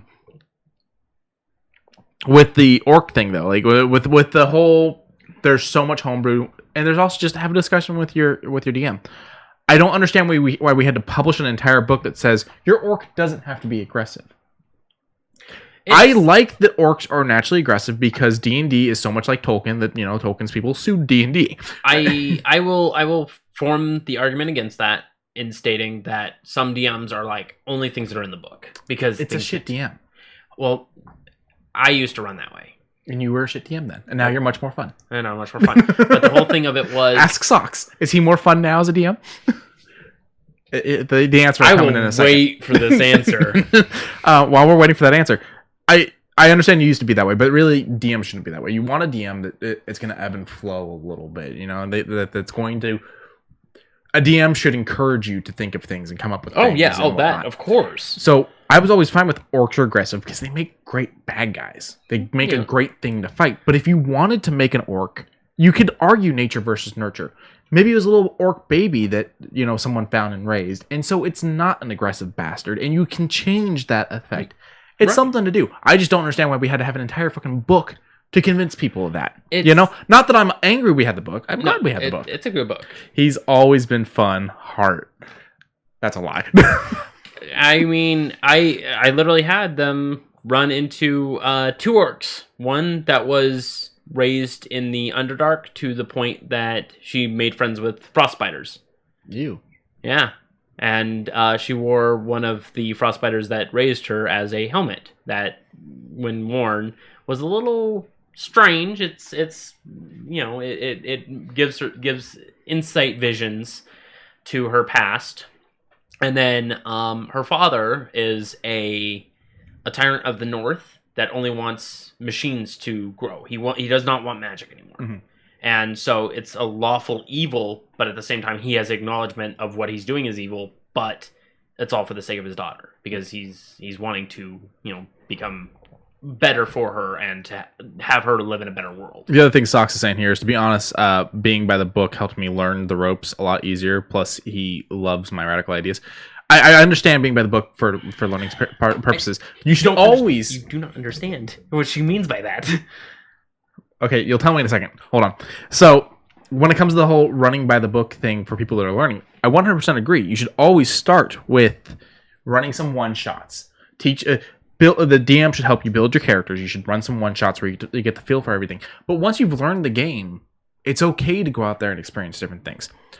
I also hate players, when I'm a DM, I hate players that rule lawyer me to death. Okay. We used to have a player, and you witnessed this, who would sit there on his phone with Roll20 open, and when I would say something, he'd go, "That's not the HP here. Okay. That's not the armor class here." I know exactly what you're talking about. And that's frustrating as shit. Yes. And that's not fun for anyone.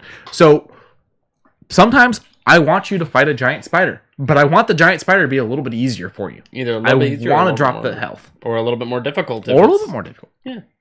I had everyone fighting an army of fucking scarecrows at one point. That was a blast. Basically, there was one scarecrow for everything they had killed up to that point in the storyline. The concept is that the scarecrows in D&D have the soul of something in it. Mm. So I put the soul of everything they had killed because it was a very murder hobo-y group. Yep, and I had to deal with it on the back end of it when we moved over. So there was a horde. Yeah, and I was like, wait, how many leprechauns? And then I was like, oh, great, good. That's good for you. And I had to come in the back end because I think I've only taken out one thing at that point. But it also was very much a thing of, maybe you shouldn't kill everything. I play a character currently that is very charisma-based because he's a warlock and talks his way through so much that our first boss is now like a best friend who wants to be my lover. I just won't let him have any. Interesting. Read that very last thing. My grandmother was a Tarrasque. Tarrasque. Do you know what that is? It sounds familiar, but no. It is a challenge rating 30 creature. Okay. That is as big as any metropolis. Okay. Its bite does, I think, 22d10 points of piercing damage. Okay. And to say that your grandmother was a Tarrasque is just very far-fetched. Your mother was a hamster, your father spelled elderberries. Pretty much. But Sox keeps trying to push the idea of adopted grandmother. Yeah, why not? It was just like, hey, it doesn't mean that she has to come into this. You're right, but then at the open and closed of it there's 3 things. 1, your grandmother was Godzilla. 1, there can only be one Tarrasque in any plane at any given time. Who says she's from this plane? 2, as soon as a Tarrasque is quote-unquote defeated, it goes back to sleep for a century. Okay. 3, it knows no languages. Okay. Not even beast. That's fine. Okay. I'm just trying to paint the picture of it doesn't have exactly maneuverability to Plenty of mutes out there live full lives, Justin. I'm not... I don't see the issue. I don't either. Like Sock says, far-fetched, but not impossible. We were talking about it, and I said I'll think about it as far as, but I'm not putting any... Right now she's running as Babs the Totem of Bear Barbarian. You do not have to speak the good to find love. My point is with D&D, it is when you're starting out, yes, play by the rules so that you learn everything. But from there, it's a game about creation. It's a game about fun. Although, for some reason, in Stranger Things, they think the Demogorgon looks like a flower. Like, that's not what the Demogorgon looks like in D&D. No. I'd never really seen a Demogorgon, and James pointed it out to me the other day, and I was like, wait a minute. Yeah. I guess they wanted to use like a royalty-free kind of thing, so they're not stepping on toes. But then again, I guess just after that, they shook hands with Wizards of the Coast and did the whole... Whatever, it's fine. But basically, have fun with D&D. If the new book helps you do that, then more power to you. If homebrews that aren't broken and ruin the game help you do that, then more power to you there. If you want some really cool shit, I suggest Griffin Saddlebags. Oh yeah. Because he puts a lot of thought into this stuff, and for the most part, they're not really game breaky. And if you're wanting a little bit more items, if you're wanting nothing but items, BT Black wrote 2 Morden Cadence Marvelous Book of Magic items up on DM's Guild, and both of them are, if you purchase both, I think they're both under $10. Now, I fully intend to eventually run a Star Wars campaign in the Fantasy Flight games. Let's go! I actually want to stream it or at least podcast it. It's one of those things that I'm working on. I've got some players. I got some players that are on the edge of things. But it's something I want to do. However, that is a game where it's not necessarily rule heavy, but the rules do matter. Race things are going to matter in that, because I'm not going to have you tell me a fucking Wookiee can see underwater, like. But I will accept that. Go on. I'm forgetting what they're called. Han shoots one in A New Hope. Blaster? No, the alien that he shoots, and everyone loses their mind. Greedo. What is Greedo? I'm a bad Star Wars fan. I don't know. It's right on the tip of my tongue. Greedo's race. They've got suction cup fingers. They can see underwater. Yada, yada, yada. Okay. You start removing things like that, and I feel like the characters become boring. So that's something I'm going to run a little bit more strong. But if I was doing a D&D session and someone came to me and goes, I want to be an orc, but I don't want to be aggressive, I'd be like, that's fine. But understand, you may meet aggressive orcs. Yeah. Don't be offended. No. So we're going to move on, though. New stories. Story time. Oop. There we go. We got to label this. Well, I had the label. I just a little lower. Also, I think we should get a break thing made for if we're ever streaming something other than this, and we take a break. Yeah. These are what you need to run Cyberpunk on PC. And this isn't RTX. We're gonna nix out RTX for right now, because RTX fucking ridiculous. Okay. You need to have some big specs, so we're gonna run regular for right now. Okay. So resolution, the Ultra. Okay, we'll go with recommended. Recommended is 1080p, which is also the minimum. Yeah. GFX setting is high. The minimum is low. The OS, they say 64-bit Windows 10. The minimum is 64-bit Windows 7 or Windows 10. I don't know anyone that's still running a game on Windows 7. Because you can upgrade to Windows 10 for free. Yeah, they're still offering that. Games PCs come with Windows 10 now. Yeah. Processor, the recommended is an Intel Core i7-4790, AMD Ryzen 3200G.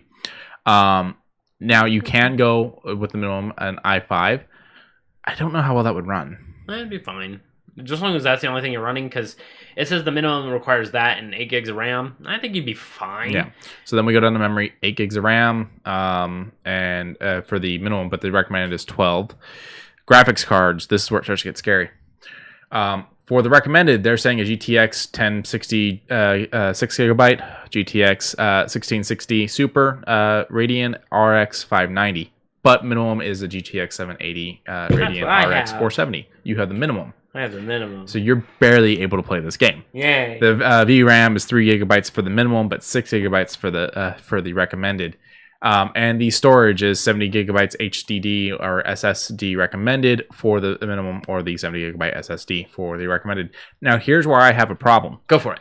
Everyone that thought console wars are stupid, I'm all PC. PC's the master race. I don't have to fucking upgrade my PC. I don't have to go out and buy a new PC because a new game. If you want this game to run right, you run not even at its best, nope, but at its recommended. Yep. Practically everyone's going to need an upgrade. Yep. And how much is that GTX 1060 6 gigabyte? Right. Oh, right now? Probably 120. Okay, so it's not too bad. Well, let's go with the 1660. Okay, we'll go with 1660. Okay, that one's a little more pricey. 219 is cheapest. Okay, so 219. So right now you are just barely cheaper than a digital console. Right. Okay, it's a little more pricey than I thought it was. Okay, 200. Okay, so 200. So you are barely cheaper than a digital console right now, and this is assuming that you already have the RAM you need and the processor you need for just the recommended. I already know I got them. Let's hit the big boy. I want to see. Let's the biggest. The biggest? Yeah, the RTX biggest. 3080. The RTX 3080. If you want to run this game in RT Ultra, you want this game to look as good and run as good as it'll ever freaking run. You need something that still isn't even out yet. Oh yeah, look at that. You can't even get. Can we not get a price? I know you can get the specs for it, but it's expensive. It's like $800. Wow. Yeah, they don't have the price.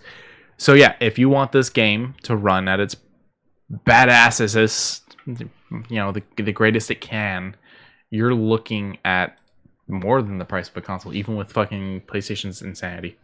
They've been selling out all over the place. That one right there is $1,400. Yeah. Let's take a look. This is a piece of a computer that is costing more than most computers. Yeah, and it doesn't showcase price, which is most decent computers. 3070 OC. No, we want 3080. We want the big boy. Where is like? Yeah, that's the 3080 right there that you're looking at. It's not giving you a price. Yeah. Oh, right there. 1349. Yeah, 1349. So, everyone that thought that, PC mustard rice. PC Master Race were better than consoles. You're not better, but stop acting like you weren't spending money just to be able to play the games at the minimum. These things are big too. They're bricks. So the minimum for this game requires your computer. How old's your computer now? 3 years? Aurora, a year. Year? I just finished paying it off. Just finished paying it off. But when did you start the payments? We'll say 2 years. Your computer's 2 years and already, in a sense, considered outdated. To be fair, I didn't put a good graphics card in it. I understand that, but you put what most people can afford. Yeah. I would love to have like a $4,000 rig where it has a Ryzen Threadripper in it with one of these in it. Just everything that's up to date, so that way I know I won't need to touch that thing for 30, 40 years because of how it is. To spend half of that on just the graphics card alone right now, I'm good. Hey, Liquid, understandable. Glad you popped in at least. Yeah.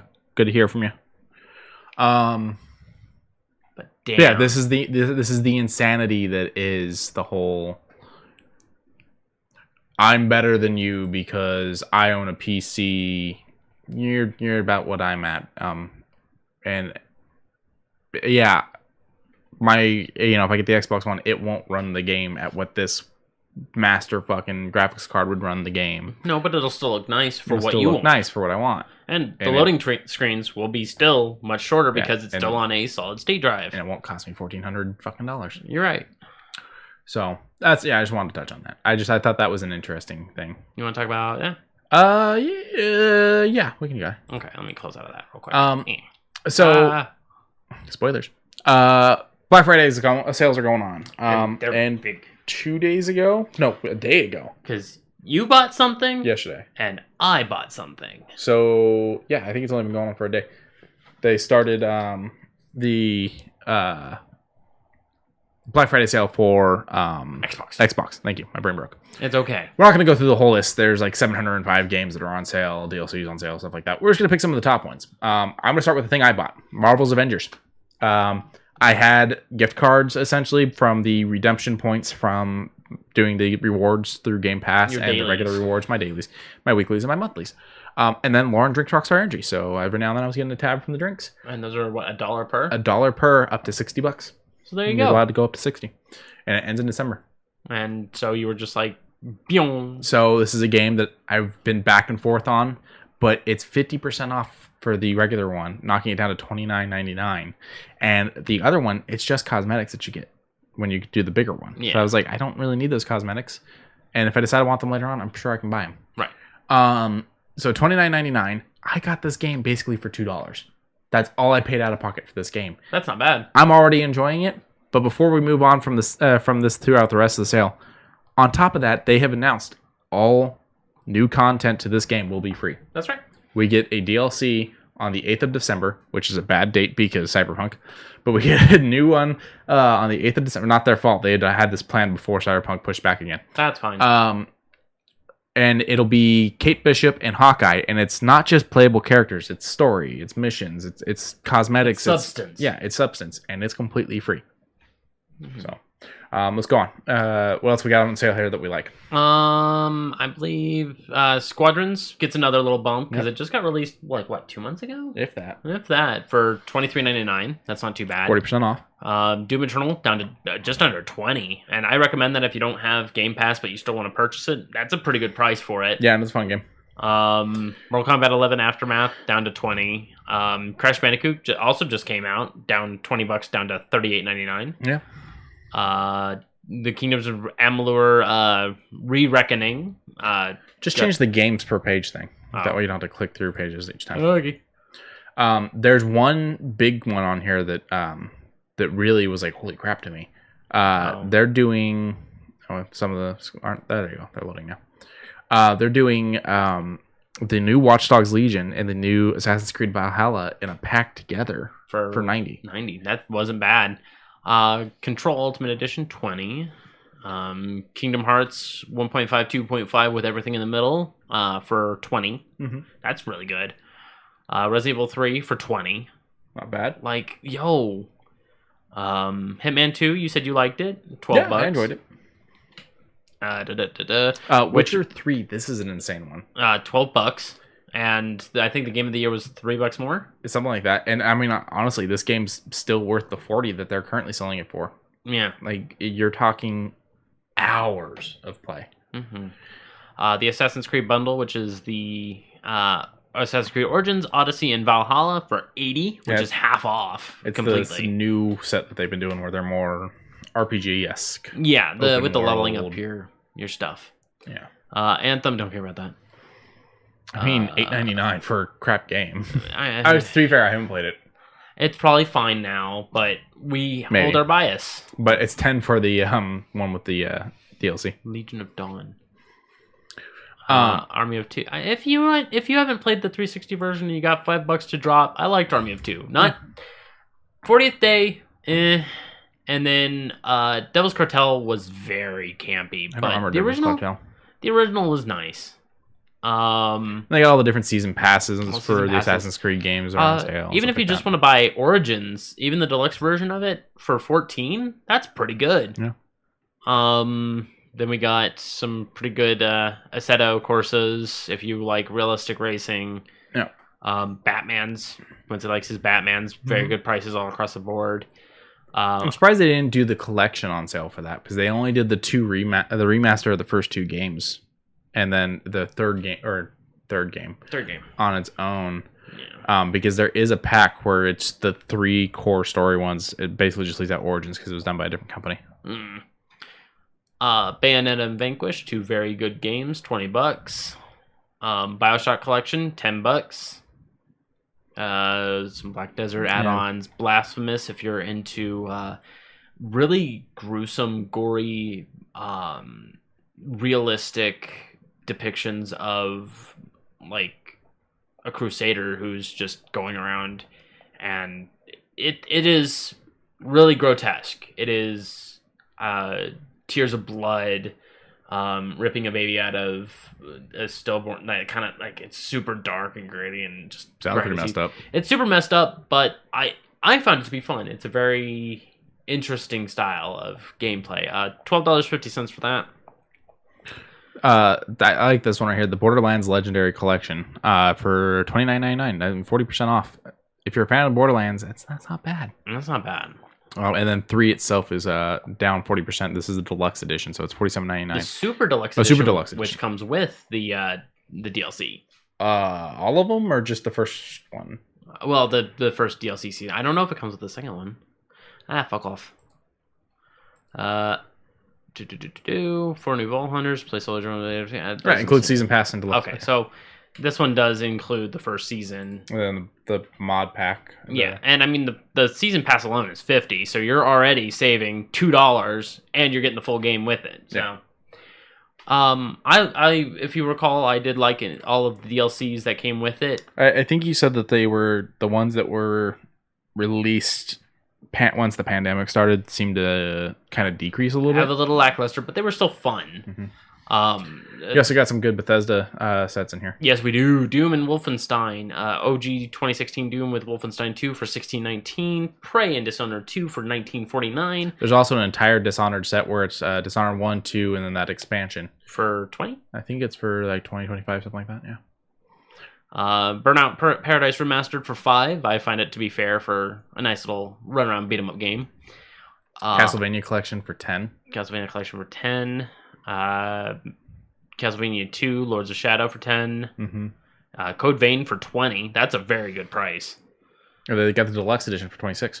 That's not too bad. I don't know what comes with the deluxe, but I'm sure. On a quick look. Let's see what the quick look does. Oh, I like the quick look. Oh, season pass. There you go. Anything that comes with season pass, I'm always down for.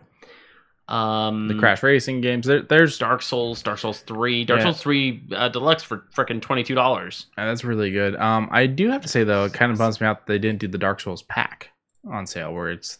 I think because of Dark Souls Remastered, I think they kind of had to take away from that and say, well, we can't throw the remastered with it.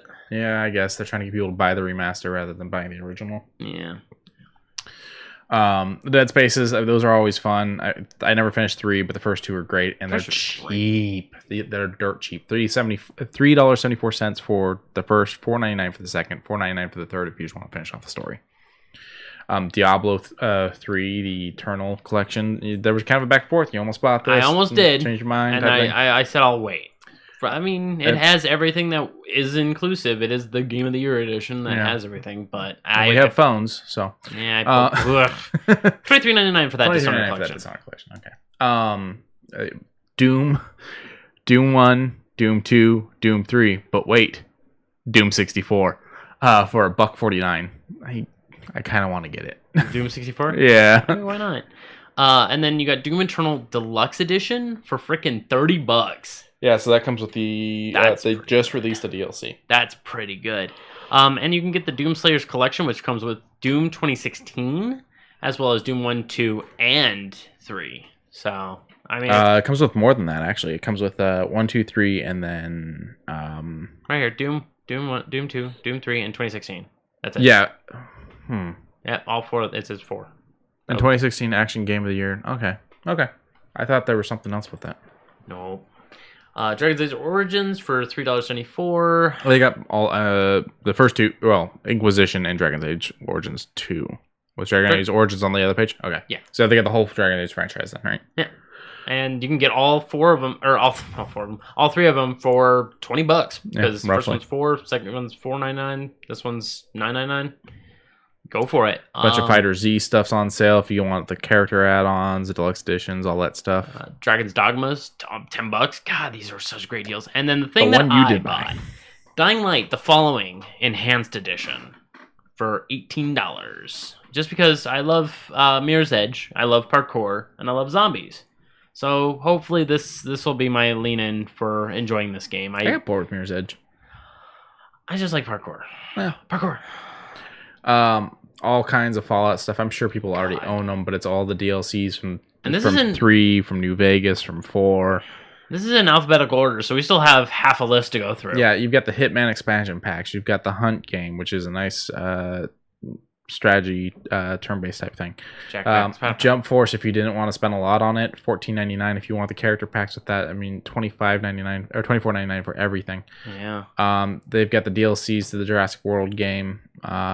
Just Cause 4, I heard was not bad. I could easily spend a lot of money on this Black Friday sale. More Kingdom Hearts, the Bad Lara Croft game. There you go. All the Legos DLCs. I'm probably gonna get all the season passes for the Lego games if I can before the sale ends.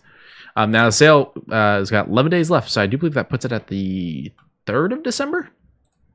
Is my math right? 7, 8, 9, 10, 11. Yeah, yes. 3rd of December is when it ends. So you're getting a good amount of time to get in here and get this. Just before my birthday. The Mass Effects, Metal Gear Solid is 50% off the HD editions. You get Snake Eater.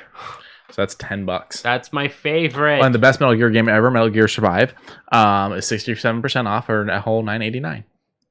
Someone's going to slap me here in a second. Do not buy that game. Do not buy that game. Do not support Konami right now. You can buy the other games if it means that you can have fun with the nostalgia. But if you have it on like PS2 and you have the PS2 disc, just hook back up the PS2, please. Yeah. It still runs fine.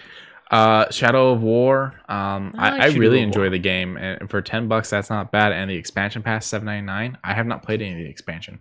Yeah, why not? I mean, that the whole thing for $18, that ain't bad. That's pretty good. That's pretty good. All the Monster Hunter, or not all the Monster Hunter DLCs, but the new Monster Hunter Iceborne DLCs. $20. I figured it would drop a little bit, but not a hell of a lot. My Hero. Yeah. There's a lot of good here. Now, we don't want to go through the whole list. We'll finish scrolling through and pointing out a couple more. Quick. Heat on sale for $20. And pretty much all the Need for Speeds that have been like in the current gen 30. Console. The Overcooked games. There's something on here for everyone. Oh yeah, guaranteed. And if there's nothing on here for you, then sell your console. Yeah, If you seriously can't find anything fun on here, that's not bad for Prey. Because you did say it was gonna probably come back onto Game Pass. It might, because it is technically Bethesda. You're right. I think, right? Yeah. And I mean, $11.99 with the DLC. This one comes with the Moon Crash, right? Yeah, and it comes with the free Moon Crash. $12 for it. That's not bad. I got 11 days. Yep. 11 days to make your decisions. Don't rush by. Whoa, go back up. You want to back up? The Raccoon Edition. So it's I do believe it's both 2 and 3. Yeah, both 2 and 3's remake of Resident Evil. And Resistance. Well, Resistance is free when you buy 3 anyways. Oh, really? Oh, yeah. $31.99. That's a hell of a sale. That is a hell of a sale. That's $15 each. $16 each. Yeah, and then you get that free multiplayer thing. Yeah, I was okay with it. It was okay. I haven't played it yet. Well, and you can buy the Resident Evil 2 alone for that, and then where's Resident Evil? Oh, Resident Evil 3 is not on this list. No. So that's the only way to buy it through that deal. Yep. Excuse me, sorry. The deluxe edition of Resident Evil 2, if you want it, get it. But the reality is you're spending that extra $4. It goes from $15.99 to $19.99 for cosmetics.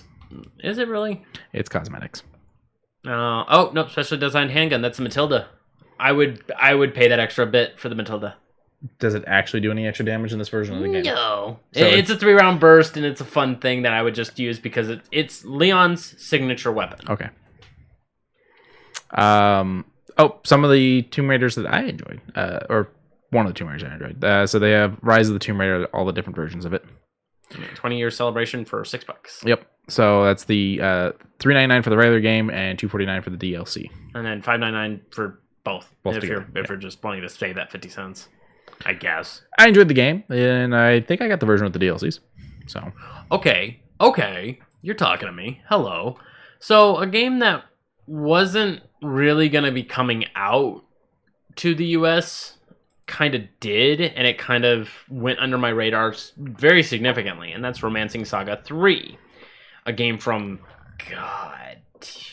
just before 2000, and it just kind of was like, well, the Western users won't really need it. You know, the Americans aren't really going to be playing it. We haven't sold that well with Romancing Saga 1 and 2, and then it became a cult classic, and they were just like, when it comes out, it'll come out. My hip started cramping, I'm sorry. It's okay. And so they were just like, well, here. And then they just didn't announce. I don't think they announced it, at least not to me. I remember they had mentioned they wanted to do something, but I mean, look at that. It's such nice. It's the old pixelated style. So that's on sale for $11.59. Then you got the Reelected and Got Out of Hell for St. Rose on sale. I mean, that was Shakiro Shadows died twice. $38.99. That's a big drop. That's a pretty good drop. That's like 35%, right? Yeah, 35. Yeah. And then more Tomb Raider too. More Tomb Raider, and then a whole bunch of frickin' Sim stuff. The Sim stuff is kind of always on sale for me because I have the EA access now. Anyone with Game Pass has it. Does it combine? Yeah. Oh, then you're getting an even better deal. No. Do the sales combine? Yeah. No. In fact, the Black Friday sale is kind of the sale you already get. Oh. Now, a game I know you enjoy. I suggest this is okay. So it's Sleeping Dogs, and it's the definitive edition, and it's only $4.49. Buy this. If you got $5 and you're like, I want something where it's open world, but I don't want GTA, get this. This is a lot of fun. The story's good. The fighting's good. Very little gunplay in it. It's not a gun-heavy game. That you do have moments where you get guns, but the concept of the game very much is learning the fighting. Copy. You get some world builders with like Mars and whatnot. Got a fishing game. Oh right, we kind of kept ourselves here for a little bit too long. Let's go ahead and keep bumping up, but do check out the deal. And we still have probably a whole another page left to go. But go check out this deal. That, as said, there is something in here for you. Yeah. But it's a new day. I was gonna say this is your story. Yes, it is. So an announcement that kind of once again just flew underneath the radar. When I saw it, I was like, "What?" Kofi Kingston, Big E, and Xavier Woods, all three of them get a nice little introduction into the Gears 5 multiplayer by having these nice, fragrant, colored, what do they call it, gear suits? Yeah, armor.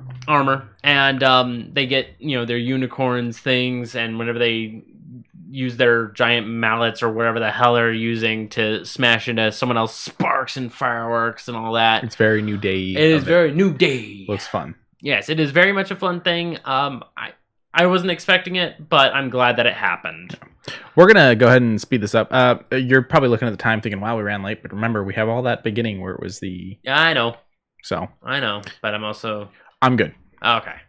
But we're going to run through the next couple news stories pretty quick. Bye. So, Mass Effect. I'm a big fan of the first two games, and I never went on to 3 because I didn't have finances. And then when I heard 3 was bad, I just kind of even more backlaned it. Well, if you ever want to play it, it's part of EA, so therefore, or part of the EA Access, or EA Play. So now it's part of Game Pass. I could, yes. So I'm just kind of gonna glance over that they've introduced a few more concept arts, and they look very strange. They don't look very familiar. Like, none of this looks like anything I've seen before. And I like that. It looks rustic, it looks old, but at the same time it ends, of course, with the new age. And I'm like, this seems like it's going to be a prequel. Maybe. Why would we be running a prequel? I don't... If it's a prequel, then I don't see it doing well. Because then that means everything you don't like is eventually going to happen... And it means everything you're doing is pointless. Either that, or it's a story of, did it happen the way that we remember it? It could be a subsidiary story. I could see it, but I also don't like that. If it's anything in the past, it's not going to be good because this is a franchise that one says everything you do matters, and then 2 just goes around and says actually it doesn't. So Renegade is the only option. That means if it is a prequel, that means, oh, hey, at everything you do in this definitely doesn't matter. Yeah, you're right. I mean, So, but it's nice that we get some concept art out there. I'm sure we'll hear more about the game in the coming months. I'm hoping. Because they've already announced it and then immediately given us concept art. Okay, this one's mine. So, sorry, but I have to do this off my phone today due to a mess up on my end. That's okay. It's been a mess. Let's see. Let's see. This one is Demon Souls. So last week we talked about Demon Souls having a secret door. Oops, I just kicked the table. Someone found a secret door. It was pointed out by well-known, I guess, Demon Souls lore guy. And someone figured out how to open it. It was actually live on Twitch. Twitch streamer Distortion unlocked the door on Thursday. On normal day, so or what used to be on normal day, so we probably wouldn't have known. And it was what people thought. There was stuff. There was gear behind the door. So behind it was this nice armor. So it's the Penetrator. That's interesting. Armor set. To be fair, the Penetrator is, I believe, a boss of Demon Souls. Yeah, and he's got a big spike that looks like he probably rams up your ass. So it's the Penetrator armor set, and everyone's pretty sure he's the first person to unlock this door. Good. According to Distortion, his testing of things was you needed 26 coins. How do you say that? Ceramic coins. Ceramic coins. Okay, my dumbass dyslexia. Yeah, you needed 26 ceramic coins, which you need to trade for a rusted key with a merchant known as Sparkly the Crow. Requiring multiple New Game Plus playthroughs to be able to do that, and then you get the key and you get the armor. So you have to repeatedly play the game to get those coins to then get the key to then open the door. Nice. But yes, the crows have been a major part of the Souls games, where you go up to this little nest. You don't see the birds directly, but you hear around you, "Yes, yes, give us smooth, give us silky." That's, I believe, Dark Souls 3. It's very much crows. Yeah. Like, that's kind of how crows are. And you leave an item, and you quit, restart, and when you get back, there's another new item there waiting for you, and it could be an armor piece or a very particular change of items, such as when you give them a silky stone, it'll change over to a seed of some sort, and it can be used towards something else. It's so big. Yeah. So 26 ceramic coins, multiple playthroughs do it, but you get some cool armor out of it. Yeah. This story I'm going to take if that's okay with you. Yeah, go ahead. It's yours. All right. So Rocket League developer says 120 frames per second is a minor patch on the Xbox series, but having a full native port on the PlayStation 5, which means they are releasing a full new game for the PlayStation 5. With Xbox saying, here, just move it over, it's fine. But with the PS5, they're saying, whole new game. So does this mean that the way the PlayStation 5 works, it can't move it over? Or does this mean that they're being lazy when it comes to Xbox? Like, who's the bad guy here? I mean, if they're being lazy with the Xbox, it's a great game that can run easy. Why is it so hard to push it to? So I guess the problem is that there's something weird with the Xbox, or not the Xbox, the PlayStation 5, which is kind of goes into the whole non-backwards compatibility thing. I still think that it's on Sony's issue then. Yeah. So my guess is whatever makes the PlayStation 5 not go backwards compatible is also even making it to where this essentially free game now. I don't know if it's free on PlayStation. Yeah, it's free. Okay. It can't work. You have to have we have to rebuild this fucking game. Yeah, a relatively simple game, no offense. I mean, coding's not simple. No. But it's not like they're, showing you the fucking pores secreting sweat on someone. They're showing colorful cars to ball around. They have to full native port it over on the PlayStation. That's weird. That is very weird.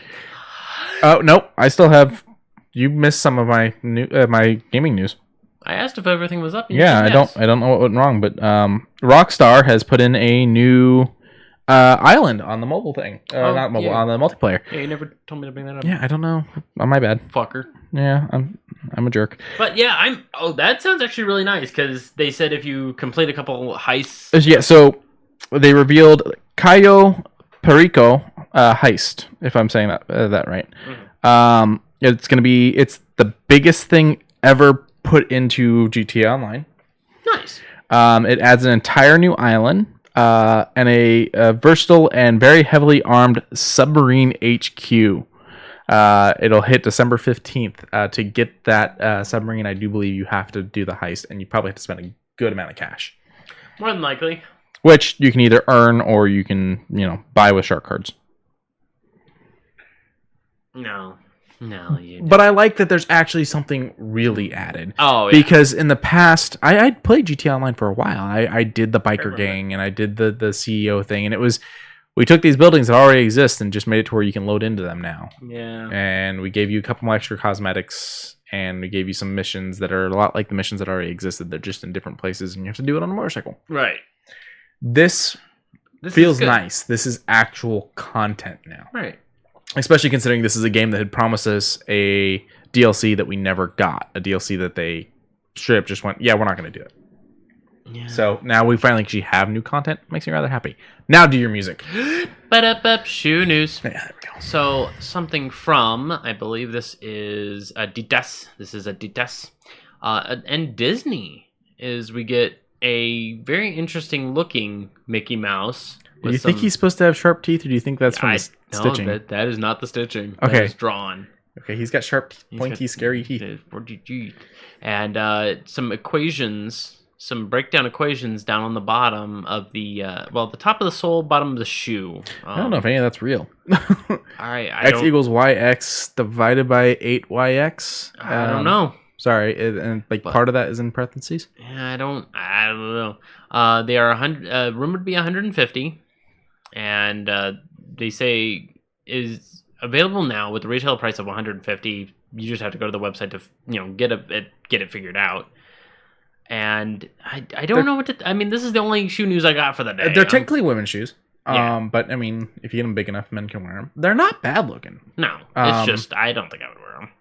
No, but it's definitely an odd decision. What's the inside say? You scrolled too fast. No, go back inside.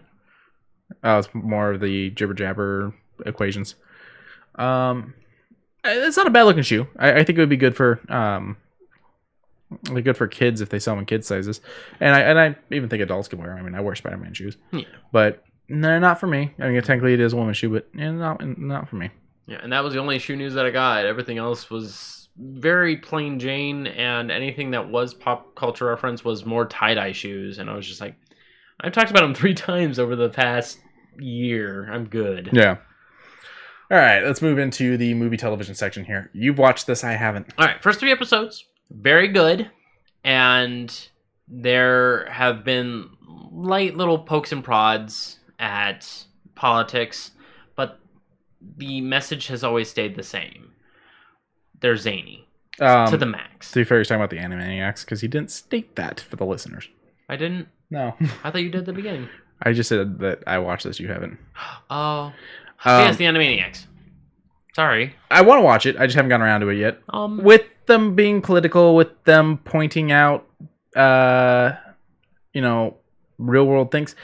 The original show did that. And if you don't believe that, you're lying to yourself. Yeah. You just want to believe that, it didn't call shit out because you want to be mad at this for some reason. Because I am seeing people out there that are mad at this. Yes, I am too. I saw one article someone wrote where it said that the target audience for this is 8 to 7 year olds. The real audience is 30 year olds. And I'm like, I don't think you know what the target audience is. The target audience definitely is for the 30 year olds. And I am watching it, and I'm enjoying it, and I see where there is a problem. Is it a problem that's going to stop me from watching it? No. I don't think it's a problem. It's not much of a problem as it is just I get you guys are going to be a little, and I'm putting my finger on the top of my nose, on the nose. It is on the nose. It is very much we are selling out. We admit we're selling out. We are rebooting. Literally, the first episode has 2 songs. One talking about how the state of the world is, which is surprising. And then the second song is reboot it. If nobody can write anything good, just reboot it. And that's a call out on Hollywood for what they do. And at the very end of the song, they have a message to the viewers, breaking the fourth wall, saying, "But when we sell out, we're doing it the right way." They know they're very on the nose. I mean, they did it in their trailer though, where they're like, "Yeah, no, we wouldn't sell out," and they're wearing all the Hulu gear. Yeah, and they get the Hulu check. That's at the end of the first episode. But I don't think that's a problem. That is not a problem. And Steven Spielberg's writing does showcase it a little bit. I don't think he's the writer. I think he's just a producer. Oh, really? Yeah. Oh, well, I'm sure he had his hand in it.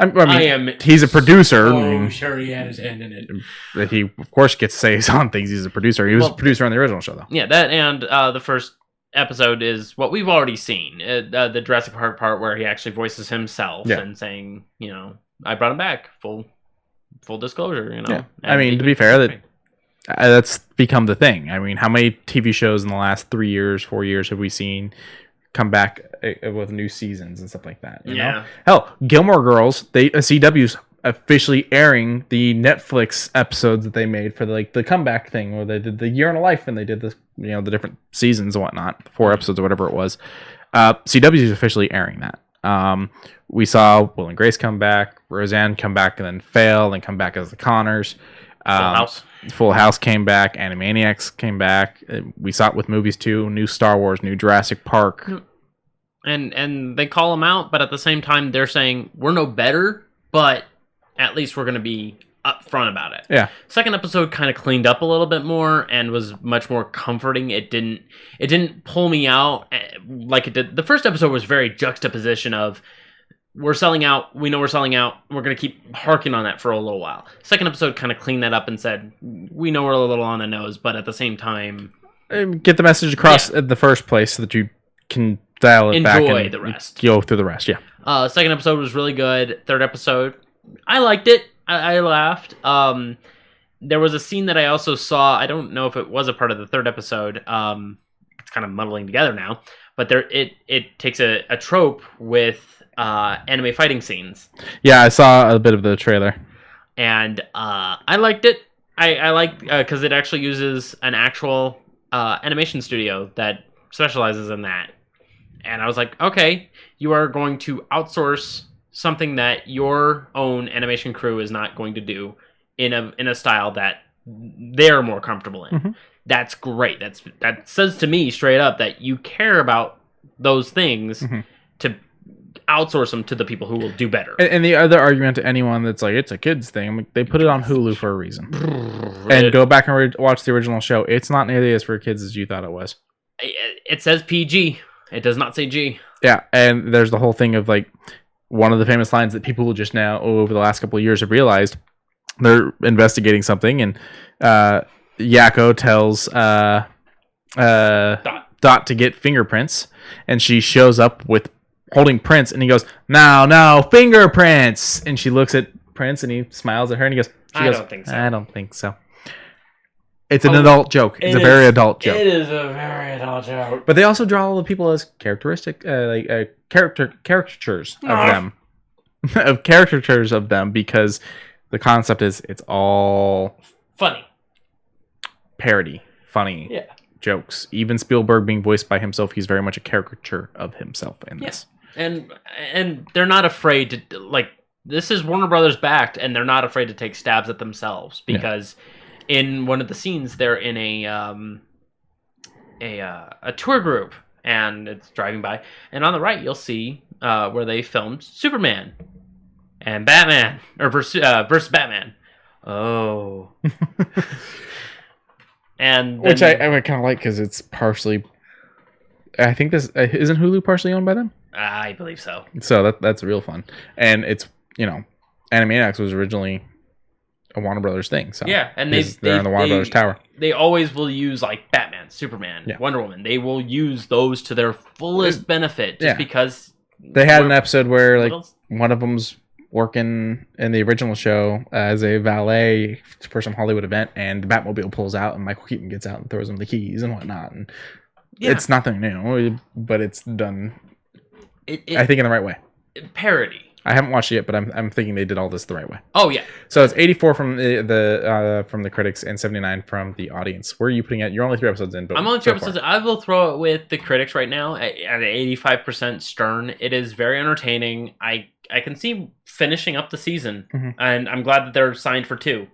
Like, I am excited to see the second season. I also feel like we grew up in a time where parody was allowed, jokes were allowed, and we've started to get away from that. People are angry that you're parodying things on SNL. People are probably angry that you're parodying things on Animaniacs. And it's like, we used to do this all the time. We used to all laugh. Why are we angry about this now? Right. Let's bring that back. Let's be able to laugh again. I want to laugh at SNL. I want to laugh at Animaniacs. Right. I want them to be able to make fun of real world things because the real world sucks. Yeah, when you watch the first episode, you're gonna get that, as I said, that juxtaposition of they're supposed to be haha funny zany, but they're talking way real. Yeah. Like their first moments of the actual episodes really wholesome, really heartwarming, but when they get to the first song, I think that's when you'll feel it, and you're just gonna be like, oof. Another thing, remember, the original show had a group of pigeons that were mobsters.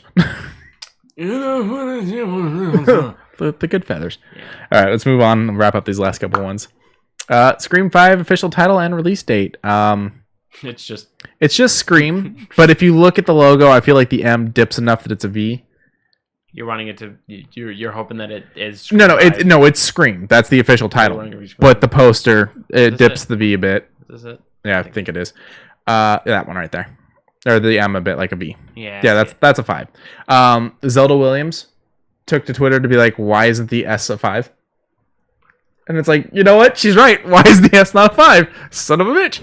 So you got Nev, you got Courtney, and you've got Kevin, who is the writer of the original 2. I think he came back for 4, writer of 5, and he did the outline for 3, but someone else wrote 3. That's cute. He says that he thinks Wes would love this, and he was close with Wes. Good. Because this is the first Scream without Wes Craven. Good. Goes back to Woodsboro. I'm excited. Go follow Kevin Williams on Twitter, people. He's a fun guy. Yeah, I mean, from this little picture, I think he seems like... Yeah, he's written a lot of great horror. He did The Faculty. He did the Scream films. He, weirdly enough, created Dawson's Creek. Yeah. It's a horror movie. You don't know yet. He also, I think, did Vampire Diaries. Yeah. And I think he did The Following.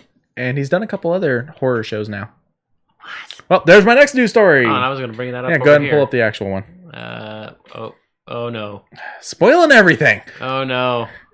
Shark Boy and Lava Girl are back. Different actors, but nice costumes. I like the costumes. They're very 90s.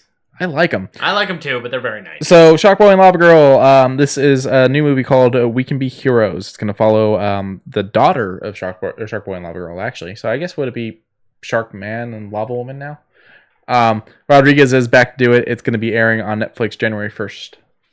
I never watched the original. January 8th is January 1st is a pretty good time to just say... Kids are still out of school. Yeah, kick it off. Kick off the You're Right. Yeah. I never watched the original. I've never seen Shark Boy and Lava Girl. Okay, it's not bad. It's entertaining for what I think I got enough of Rodriguez's child stuff because my household insisted that we liked Spy Kids, whether we did or not. I grew up in a household where it's like, you like Spy Kids? I'm like, I don't like Spy Kids. I could not wrap my head. I own the first 3, not because I bought them. Yeah, I know. But because it was like, you like Spy Kids? I'm like, no. I like Danny Trejo. Yeah, I like Machete. What is he, the uncle? He's the uncle, yeah. And Antonio Banderas is the dad. Yeah. But this sounds fun, you know. I want to see Rodriguez do more, and I feel like him going back to some of his old stuff is a good thing. Stranger Things. So the new season's still kind of being worked, and Netflix announced on Friday that 8 new characters are going to join the cast. Among them, though, is Robert Englund, Freddy Krueger himself. There's some rumors that this character that he's going to play is a little reminiscent of his famous character because they do the whole nostalgia referencing. Everything's very Stephen King, D&D, yada yada yada stuff. And if I'm not mistaken, this timeline kind of goes to when his movie gets released. I mean, 80s, yeah. Yeah. So, so there's the description of the character is Victor Creel, a disturbed and intimidating man who is imprisoned in a psychiatric hospital for a gruesome murder in the 1950s. Nice. Yeah, so I think this will be fun. I did miss one more gaming thing, but it wasn't a big thing. We'll touch on it next week. Okie dokie. Wonder Woman. This is another one of yours. fun. She looks good. Yeah, I love this. This isn't even like the main costume, but I just love this look though. Warner Brothers actually finally did the thing we weren't sure they were going to do. They made the announcement that Wonder Woman 1984 will be in theaters and HBO Max this year. Select theaters starting the 16th, so check your local listings. I can't believe I just said that. I feel old. Local listings. It'll be in select theaters starting the 16th of December, but it will hit all theaters that are open where it's safe to do theaters in the US, that is, and on HBO Max as well on Christmas Day, December 25th. Right on. Yeah, so I probably won't see it Christmas Day unless I do it after I get home from all the family stuff.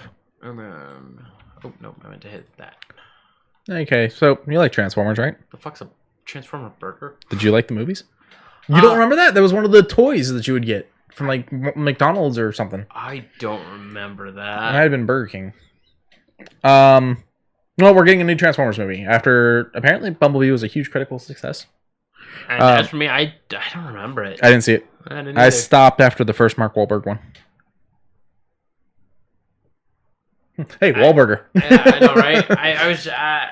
I think I did the first two, and that was it. No, I made it to the first Mark Wahlberg one before I fell out of it. What made me stop was the robot had nuts, and I was just... Oh, that was hilarious. Get over it. No. That was hilarious. No. And that was also, I think, the third one. 0 out of 45. So Paramount has chosen Stephen Caple Jr. He's known for doing Creed 2. He'll be the one directing this. They decided to space the movies out more after doing the whole back-to-back-to-back thing and using every Linkin Park song that they could. They decided to take a break and then release Bumblebee, and that was huge. So now they've done the same thing where it's like, hey, release Bumblebee. Let's wait a little bit before we hire someone else to do it. Okay. And so now they've hired Stephen for it. From what I understand, they also had a back and forth with the contract. So back in January, they had, not contract, sorry, the script. Back in January, the studio decided to put two scripts, writing teams, two scripts up for bid. It was James Vanderbilt and Joby Harold who were doing the scripts, and in the final rounds of edits, they chose Harold's script. So it was very much like, we want the strongest script here. We're gonna let people come in with different ideas, and we're gonna read them and whatnot. And so they finally narrowed down the script, and now at the almost the end of the year, they have narrowed down their director. Right on. So filming will probably start coming up here soon. So I think it's a smart way to handle it. Don't rush the script. Take the time on it. You know, if you're going to build a franchise, I think you should take the time to write a couple of scripts and have your franchise planned out so you can do them. But if you run out of scripts and you want to make more movies, don't just slap them together. Yeah, no, that doesn't help anybody. So. Especially the viewer, the one you want to entertain, the one you're expecting money from. Yeah. Put your dollars to donuts. Sure. All right, let's go ahead and hit the next thing. And Disney had a kind of interesting week where they announced a couple of projects coming up. So they announced that they have hired 10 Cloverfield Lane's director, Dan Trachtenberg, to make the new Predator film. This, however, will not be connected to the previous Predator movie, which had a lot of criticism for a couple things. How it disrespected the original films, and some stuff that went down with the hiring of a not-so-good person to hire. But apparently, Trachtenberg has been secretly working on this movie for like 4 years. This has been like something he's wanted for a while. People are already starting to be a little scared. You know, the last one didn't leave you a lot to be happy with. So. No, but I'm sure it'll be fine. And you know, people are going to blame it on Disney, but it's like, the reality is, go look at the last one Fox put out. It wasn't a good movie. No, it wasn't. So yeah, everyone's in this thread. Wonder how many dumb gimmicks they will try. The original is still the best, and it's not even close. Yeah, they're thinking of the last one too much. I mean, to be honest, Predators. I think it was Predators, the one where they were on like the hunting planet. That one was actually pretty good. Predator 1 and 2, both great films. I know that people aren't. A lot of people didn't like Alien vs Predator or Alien vs Predator Requiem, but you know, someone positive. Yeah, saying, take my money. Yeah, the people that do things like that, no thanks, then don't go see it. Don't go and buy it. There's no need. But, and see, people are pulling up stuff like this. They already said that they're not doing the last movie. They're ignoring the last movie. So, next news story. There we go. Deadpool 3 has hired their screenwriters. Good. So, my understanding is this is something the studio was going around looking at different screenwriters. Then they picked people that they then had sit down with Ryan Reynolds, who then gave his signature after having a discussion with them, looking over the script and whatnot. I would like to just say that Ryan Reynolds backing the entire thing is still very heartwarming to me because he enjoys this character. Mm-hmm. He wants to see this character grow. And to be honest, people have really locked it down to there would be no one else to play Deadpool than Ryan Reynolds. Yeah. There's some. Me, I can think of one or two other actors that could, but would I want them to? They probably won't do it the honor and no, he was the right pick, and especially after him playing Hannibal and Blade, people, comic book people realized it, and someone took him the comics of Deadpool. Was like, this is who you're actually playing, based off the way you're playing Hannibal. But the people they hired are sisters Wendy Molyneux and Lizzie Molyneux Loughlin. They are the writers for Bob's Burgers currently. I don't know if they're creators. I've seen it. Okay. I don't know if they were the creators, but I do know they've worked on Bob's Burgers for quite some time.